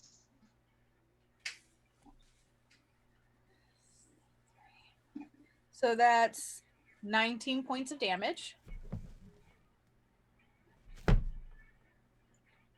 How do you want to do this? She's just fucking rage mode and is going to grab one of the eye stalks, cut it off, flip the rapier, and stab into the side of its head. Ish kebabbed. It lets out this horrid, like, screaming shriek. It sounds like a mixture of all sorts of voices from its weird androgynous voice before all of the eye stalks go limp and it falls to the ground in front of you. Cool. How close am I to the other asshole? Oh no. You are 10 feet away from him. Okay, I'm gonna go up to him and action surge. Oh no. You done fucked up. I now. said she was pissed. I have. No, let's not forget, Burdette is also just being held by a claw right now watching this happen. Alright. That's the message. And second wind is just a second wind, so that doesn't use my bonus action. Oh no. So this is gonna be fun. Yeah, you just re-attack and heal. Mm-hmm. Or I'm gonna wake up to a bloodbath, aren't I? Yeah. All right, so I get 3 more attacks on this asshole. Yeah. You would have gotten advantage if Alexander wasn't unconscious. That's totally fine because the first one is 17 plus 8. That hits. The second one is 17 plus 8. Hits. Why couldn't you roll like that against the beholder? Too angry. And the third one is a dirty 20. Hits. Roll me damage. Oh, she's fucking pissed. Oh, I'm just saying. She's really tired of watching people die. you've chosen a glorious day to die, sir. You, So your that boss, your friend, everybody dies. Again, I'm gonna wake up to like, what did I? Oh my god, it's all the blood. 8. It's all the fun. Okay. 6. So 19 points of damage. Okay. And then I would like to, which is actually, so I hit 1, 2, 3, 4, 5. So I have 8 maneuver points. I would like to, on that last one, use family jewels, where you attempt to go straight for them, and the opponent must make a con save. Okay. I think every guy watching just had a moment of freak out. I got a +2 to con saves. Yeah, and they have to beat a 15. Oh, I rolled a 15. Fuck! Sorry. Yeah, on here. And I say, ooh. I mean, Of all times for AJ not to impose a natural 1 on me, he's failing us right now. how bad is this asshole looking? He's looking pretty rough. Because at 10th level, I can use more than one dirty maneuver. But I'm going to leave that up to you, DM. The first one's the bonus I say action. if she's pissed, then go for it. Yeah, because the first maneuver costs the bonus action. Mm-hmm. And then every maneuver after that is a free action. But I'm only going to use one more. Alright. Yeah. AJ doesn't have the points. I would like to... Right. Yeah, I'd like to flurry. Which is 3 more points. Okay. Brings me down to 2 points. And it just gives me 1 more attack. Alright. Roll me an attack. AJ says, I don't got the points. Get more points then, motherfucker! Maybe 16. 16 does hit. Oh.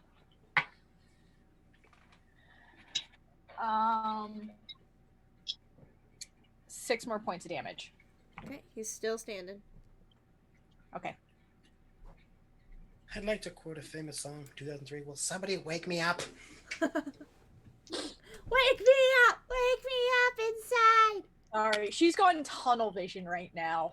That's why I said someone. There's 2 other people in the room. It's not gonna be Callie. I mean, her rage might just be like, I hear a noise. Alright. Is that it for Callie's turn? Yep, that is All right. literally everything I can do. Omar's dead, so up next is Jack, and he's right in front of you. He's going to slash at you, multi-attack with 2 times with a scimitar and then once with a dagger. Me? Yeah. Okay, just checking. You're the one currently trying to eviscerate him Yeah. for a right target. I'm not surprised it's me, I'm just verifying. Natural 20 on the first scimitar attack. Okay. Ooh. Almost a natural 20 on the second one, but no, that's a 19. Yeah, desperation, I'm sure, is factoring into this, yes. And dagger is 15. Misses. Okay, so you're only taking scimitar attacks. First scimitar with it being a natural 20 is 2d6 plus 3. 1, 4. 7 points of slashing damage for the first scimitar. Total? Yeah. With the crit? Yeah, I rolled a d6 twice. I rolled really low. It was lower than I was expecting. I rolled like shit. Be thankful. I appreciate it. All right, second scimitar. Okay. That is going to be max damage. That's going to be 9 points of damage with the second scimitar attack. Okay. And that is it. Shit, I forgot he had reactions. He could have parried one of your attacks, but nah, we're good. That's it for his turn. Xanthree's dead. Daniel's asleep on the ground. Alexander's asleep on the ground.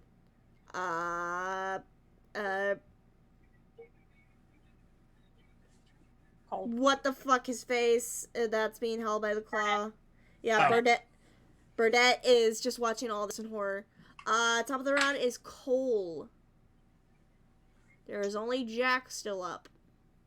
But you have Alexander on the ground, unconscious, and the little halfling boy is on the ground, unconscious. Can I go over and scoop up the little halfling boy? You're about 30 feet away from him. What's your movement? He hightailed it past me, didn't he? Movement is 30. Yep, you can make it over to him. I go over to him. I scoop his little butt up, Alright. and I am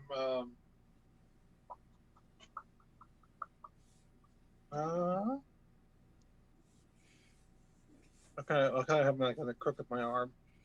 I still have a free hand. Went onto a different screen for some reason. Roll me a perception check while you're holding him. I'm holding him. Okay. 2 seconds. Okay, cool. Is there any like water or wine or Roll some me sort a of liquid? perception check while you're holding him. Okay.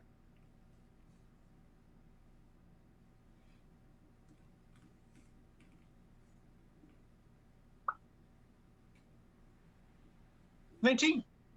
Alright, you can tell that he's just under the effect of a sleep spell. Okay, cool.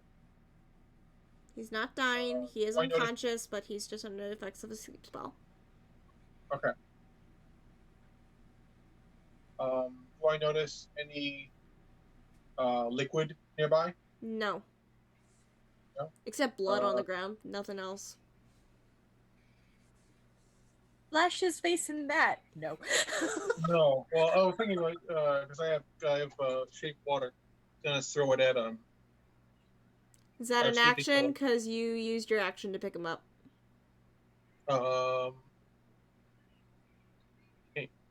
Yeah, no.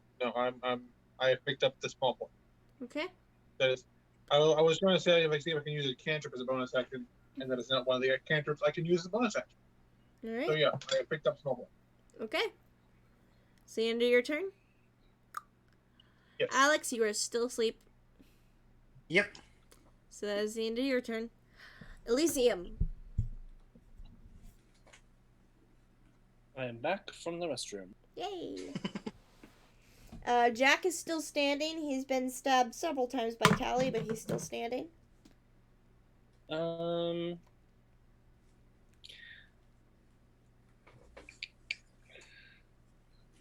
Decisions.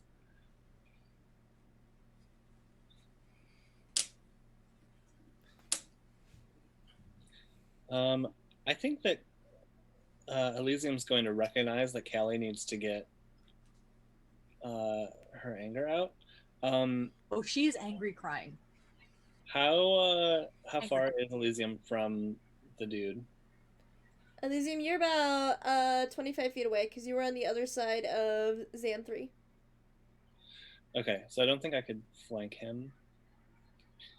So Yeah, you would not be able to flank, unfortunately.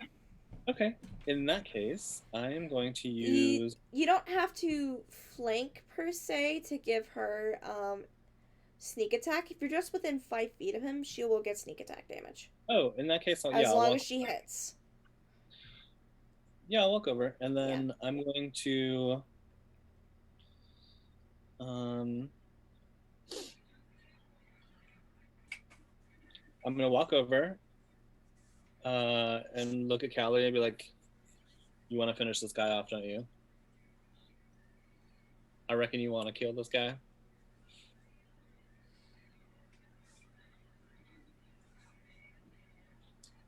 They all die here. All right.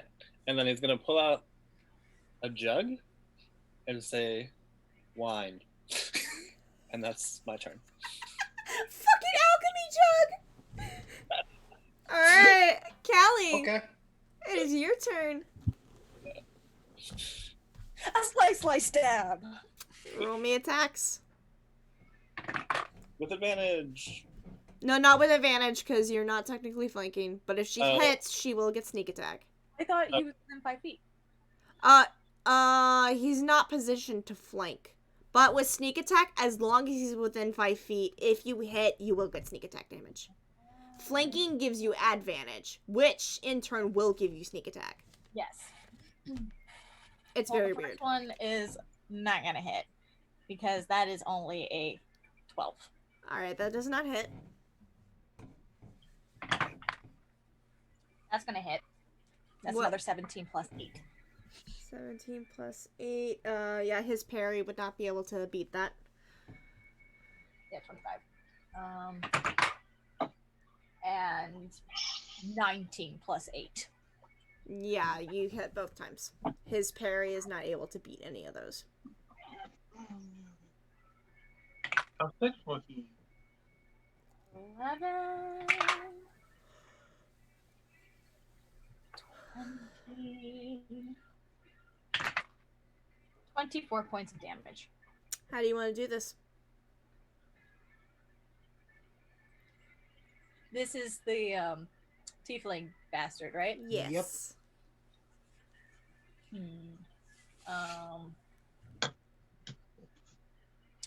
Can I, after slashing him like down, Mm-hmm. he leans forward a little bit, grab his horn, and then jab up through the chin?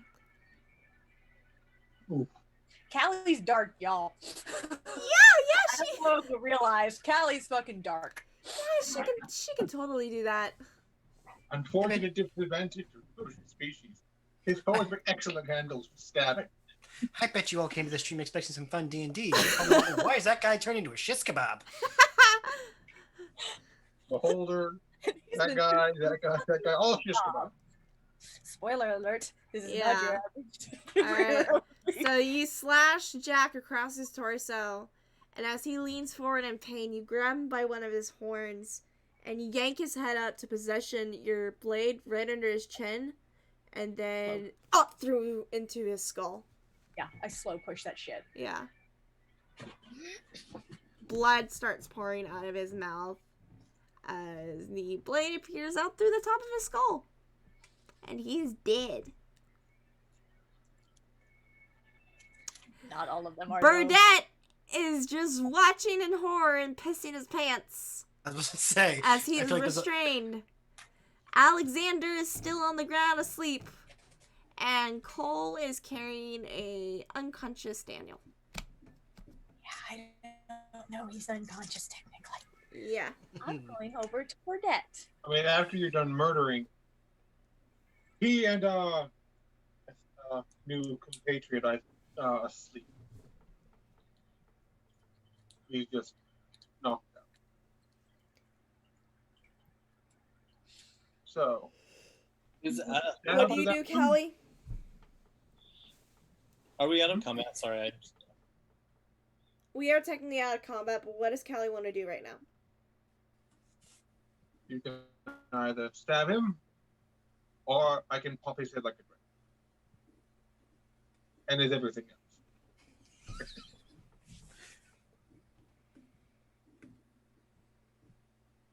14 on my dice. So she turns back around and checks on the kid. Okay. He will gladly hand him over. Yeah, he's bigger than I am. Although I'm pretty fucking beefy. Elysium's gonna walk over and slap Alexander the Disaster. Alexander, you take...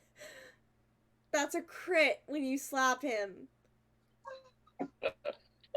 Alexander, you take 2 points of damage as Elysium slaps you awake. My strength modifier is +0, so Yeah, so I'd say you would only do 1 point of damage on a normal hit, but since you fucking crit, it's 2 points of damage. Yep, I'm up. He's gonna like bolt to like into a sitting position, look around. For a preference, where the beholden died, was there blood leaking everywhere? Oh yeah. So I'm trying to Probably- like gauge what he's gonna see when he wakes up. Yeah, there's blood everywhere. Beholder blood Different is colored blood. weird purplish blue color. But Dragon Cool to know. yeah. Just Dragon Age. That's what I might went to. Just gonna Yep. look around and be like, I swear, if this stains any of my clothing, I'm going to strangle the gnome. hey, You're the closest one to me right now, and I think you just slapped me. they didn't want to, come to a bar again. We If I remember also correctly, ruined you your tried to make Bluetooth. friends with it. So Although I couldn't- I did warn them that we would kill it. Is the kid okay? I was just about to turn back over to Callie. Yes, Callie? yeah, so Callie was like on her way over to fuck with Burdette. When he heard that when she heard that the kid was okay, and like 180, she immediately like goes over, very concerned looking, and is like trying to wake the kid up, like shake, shake, shake, wake up, wake up, wake up. Alright. Takes you a couple seconds, but Daniel slowly starts to stir awake. And he's like still like holding the short sword close. That's a rapier. I had two. Oh, rapier. A non-magical one. Yeah. He blinks and looks up at you, Callie. Hey, What happened?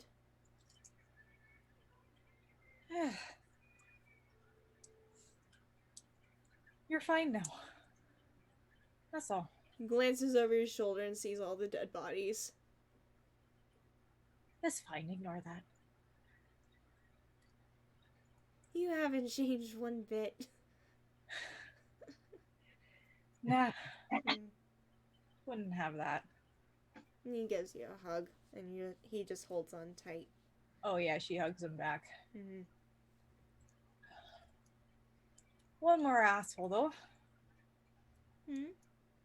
And she'll turn and look towards Bardette. Cole is standing beside him with his hand like this, ready to squeeze.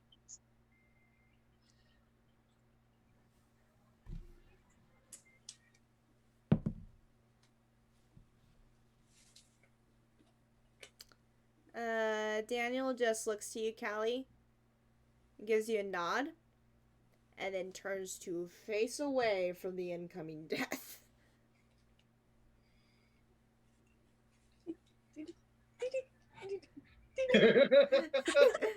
That's more La, la, terrifying. la. Knife in hand. La la la la la la la. Tiptoe. I'm not even gonna make you roll an attack since he's restrained.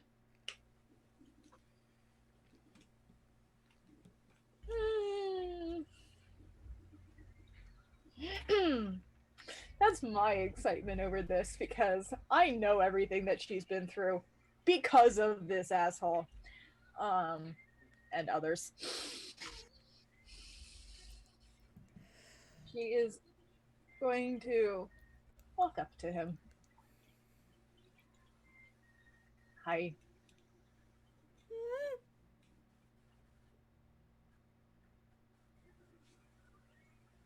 Because I imagine Thanks like for his bringing me mouth to is. your boss. Oh yeah, he has one. He has Yes. one claw kind of curled over his mouth. Like, the dog. Thanks for bringing me to your boss. I appreciate that. Very helpful.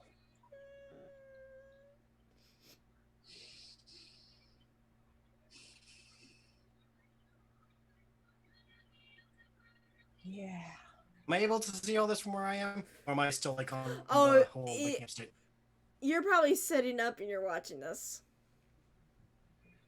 I kind of want to like just attempt this, and it's probably going to come back to bite me. Before you kill him, I have an idea. I'd be quick. Were there more than 3 people who betrayed you? Yes. Would it be good to see if we can get more of them with this one alive? A dead man doesn't exactly tell you anything. Dead men, I Roll credits. don't know. Yeah, Callie definitely contemplates that for a second.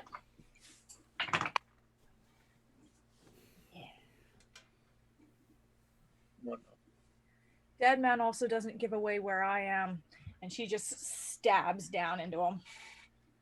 Like clavicle down. Yeah, he does. I don't want to get too gory Yeah, no. because I'm getting a headache right now. Shit. Elysium Wow. will help Alex. Why do my one shots always turn into horror? Because you invite Callie into them, and she's chaotic neutral. I know. That's why Sierra is chaotic neutral. And she's been through a lot. Mm-hmm.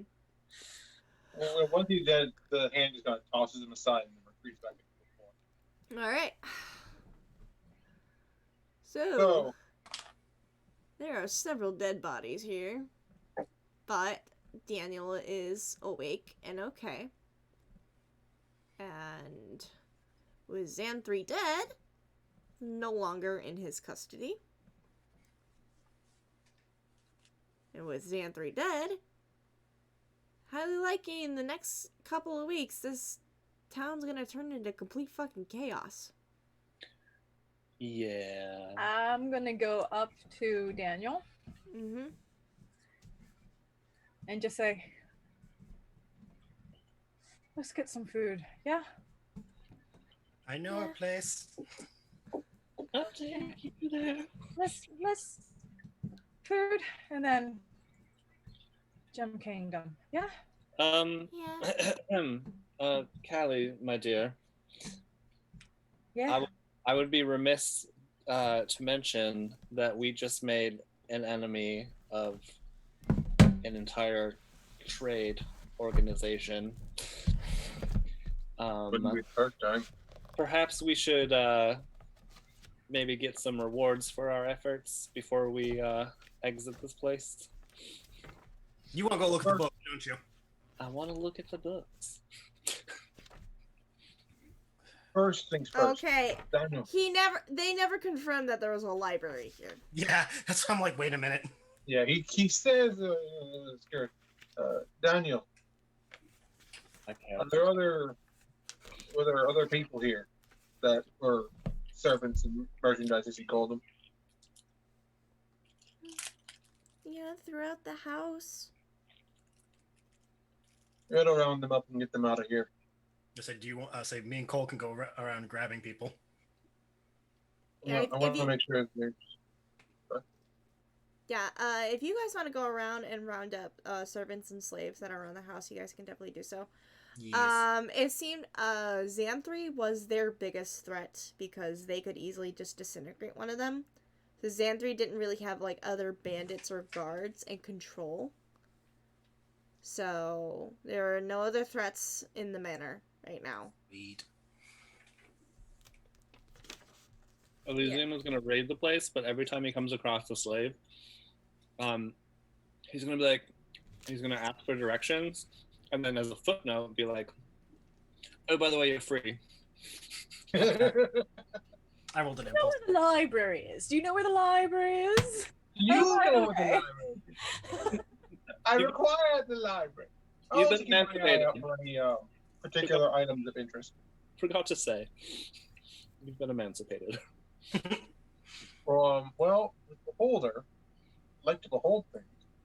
That's what I Does say. the beholder have a hoard, a treasure hoard? That's why I'm trying to figure out right now, guys. I just have a Okay. I have a Alright. bad headache right now. While you're doing that, we'll just raid the house. And Callie is in the kitchen making grilled cheeses with Daniel.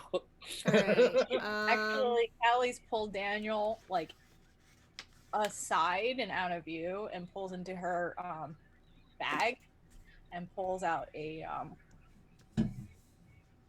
slightly bloodstained tome that she has. That's Duncan's spell book that she snatched from the place she was. Okay. You are carrying around a spell book with a wizard who's looking for a spell book. You don't know you're not there. With where the reprogramming took place, that didn't quite take in her case. Mm-hmm. And just very quietly say to Daniel, "I'm still looking. I'll find him." Because Daniel and Duncan, Mm-hmm. Daniel and Duncan were close. before tucking it back in her bag. I know you can find him. He'll get there.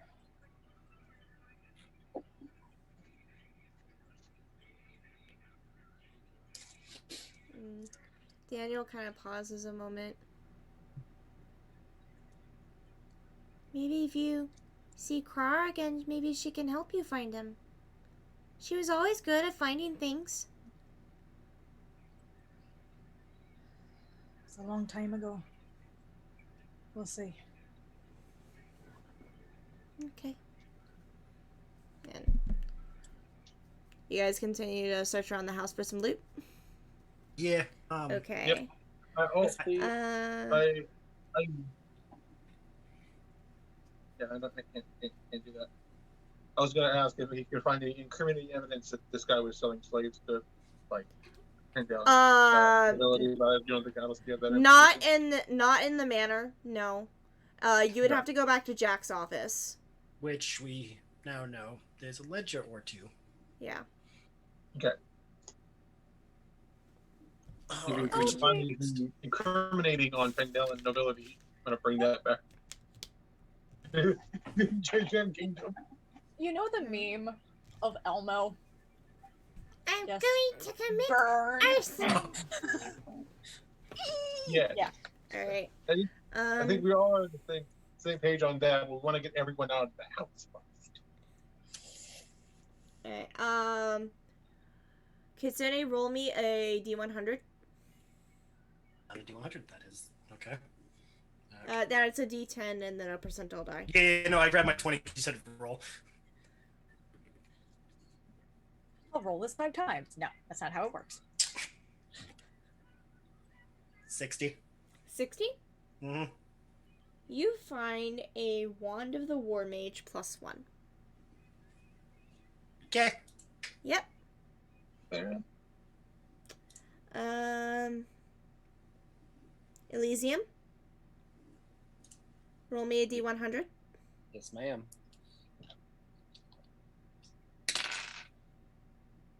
41. You find a Hat of Disguise. Well, I reckon that's quite useful. Alright. Cole, roll me a D100.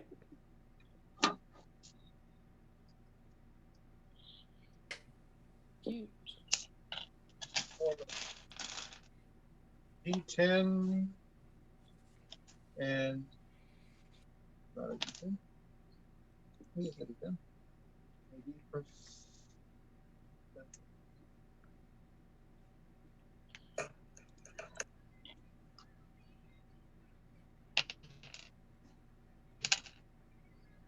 Uh, 50. 50. You find a Staff of the Adder.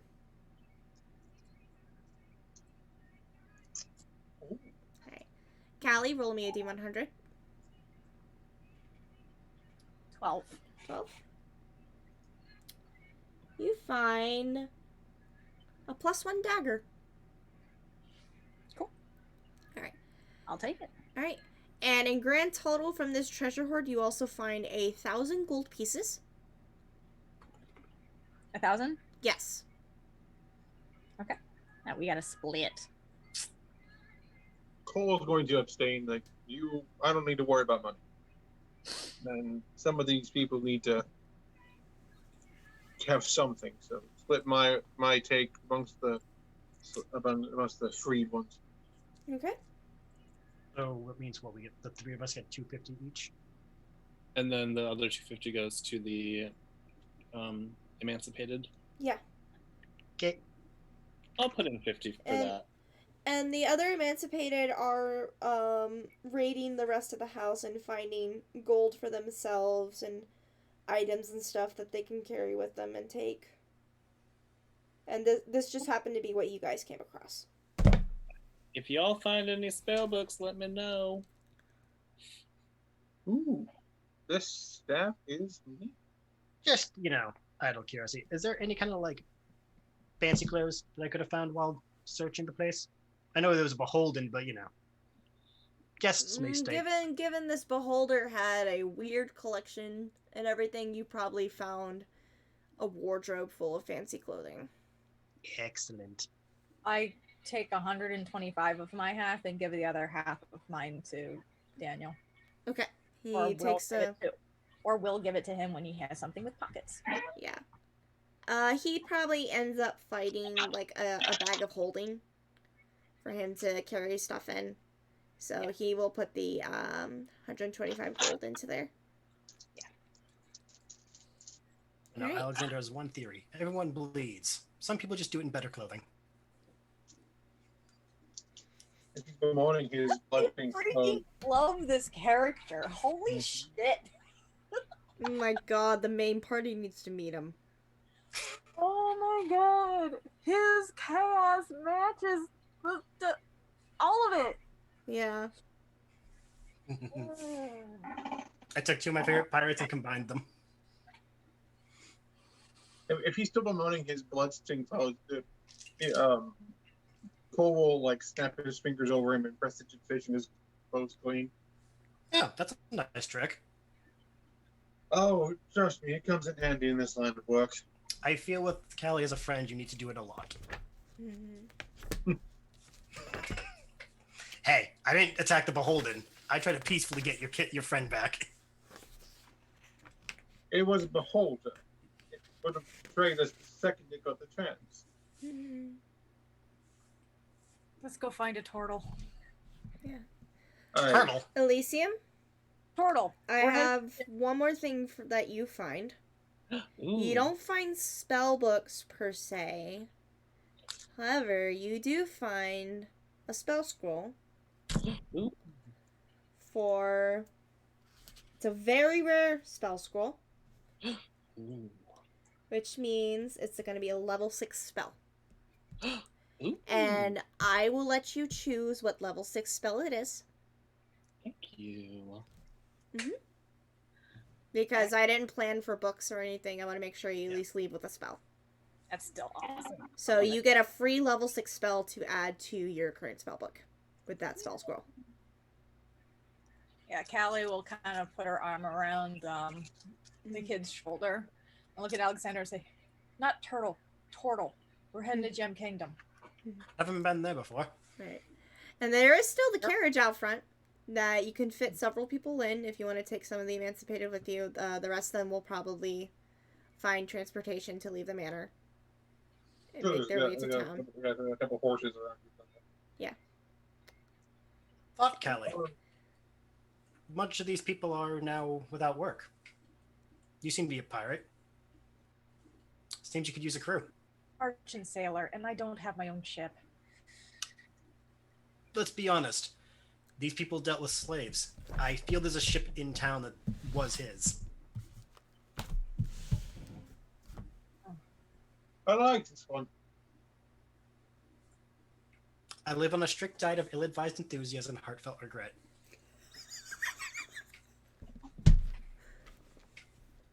Never been captain before. First time for everything.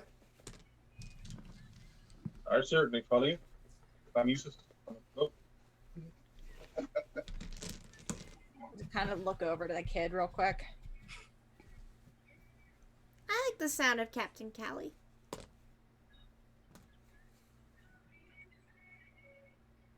Feel like going back out to sea. I miss it. I'd love to. Well, let's go steal a ship. I leave that to you lot. I need to get back to official business. If I get caught stealing a ship, oh, I'll have at least 3 different good prospectors on my ass. Well, we're heading back to Gem Kingdom. If you I'll take a- say we're unaware of life occurrences and needed a ride home, I'd just say it's commandeering for official business.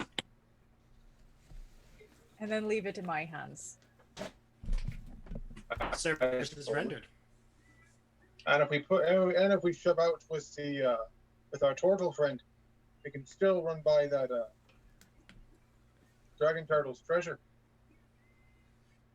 I'm sure that'll be a nice kickstart to your funds for the ship. Callie, you know that's not quite a bad idea. I can cast Breathe Water on all of us. I also have this, and I throw up the cloak of the manta ray. The hood on the cloak of the manta ray. Daniel blinks and looks at you. You guys fought a dragon turtle? They Been did. a long fucking week. Only been a week for Cool. you? We sure did, big guy. I get on here. By the way. What? Great, big too. What did Elysium say? Oh, I just introduced myself. Oh. And sorry, Claude, I didn't mean to interrupt you. Yeah. Yeah, and Daniel will introduce himself to you guys. He used to be a part of the Siren Song crew with Callie.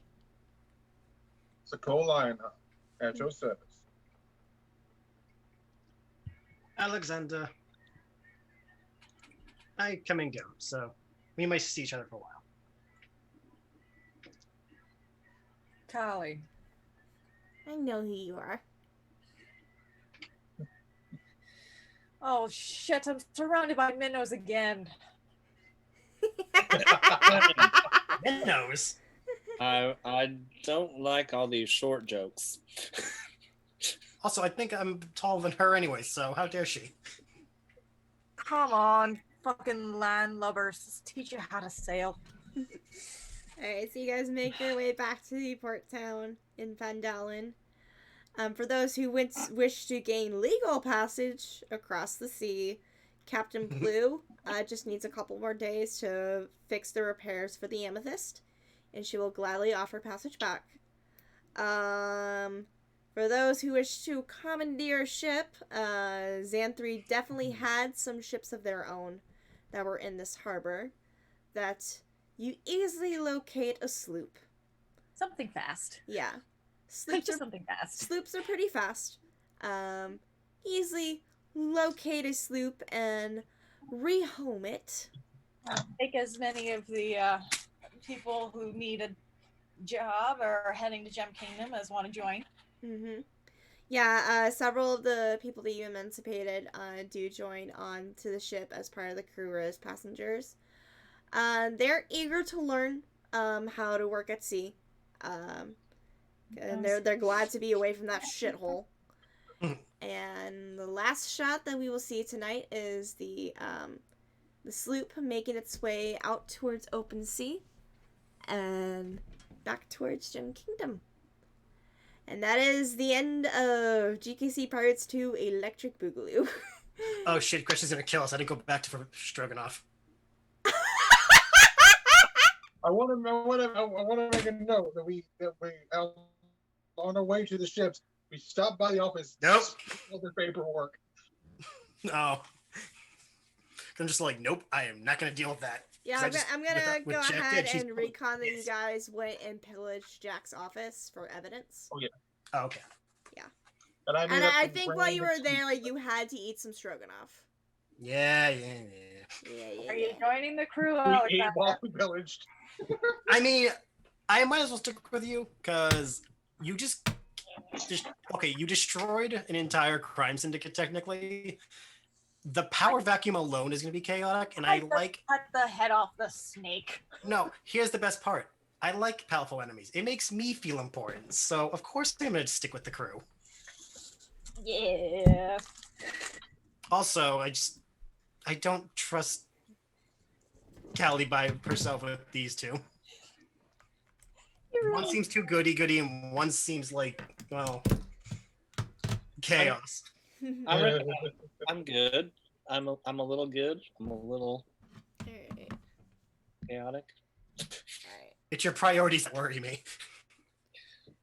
And I'll just Callie just, it's been different since her the one who held her leash was hung from the mast. Yeah. If Cole, I mean, granted, if whatever adventure Kelly drags him on, Cole ever gets back to Amethyst Halls, he's planning to, once Kelly finds a name for the ship, to mark it as a merchant, as officially as a merchant sailor, and if seen in the vicinity of known slavers, to either assist or leave them be. I believe the term for that would be privateer, government sanctioned. Oh yeah, and the guy who in my backstory, which I cleared with Ben, the guy who recruited him to become a Mystic Knight is the court prospector of Amethyst Halls. Ah. So he might be able to finagle that, so that she is officially a privateer of the Gem Kingdom, taking down slavers. That still sounds like a lot of government control. I'm not really interested in. Sanctioned is kind of a loose term. It just means they're not going to shoot you.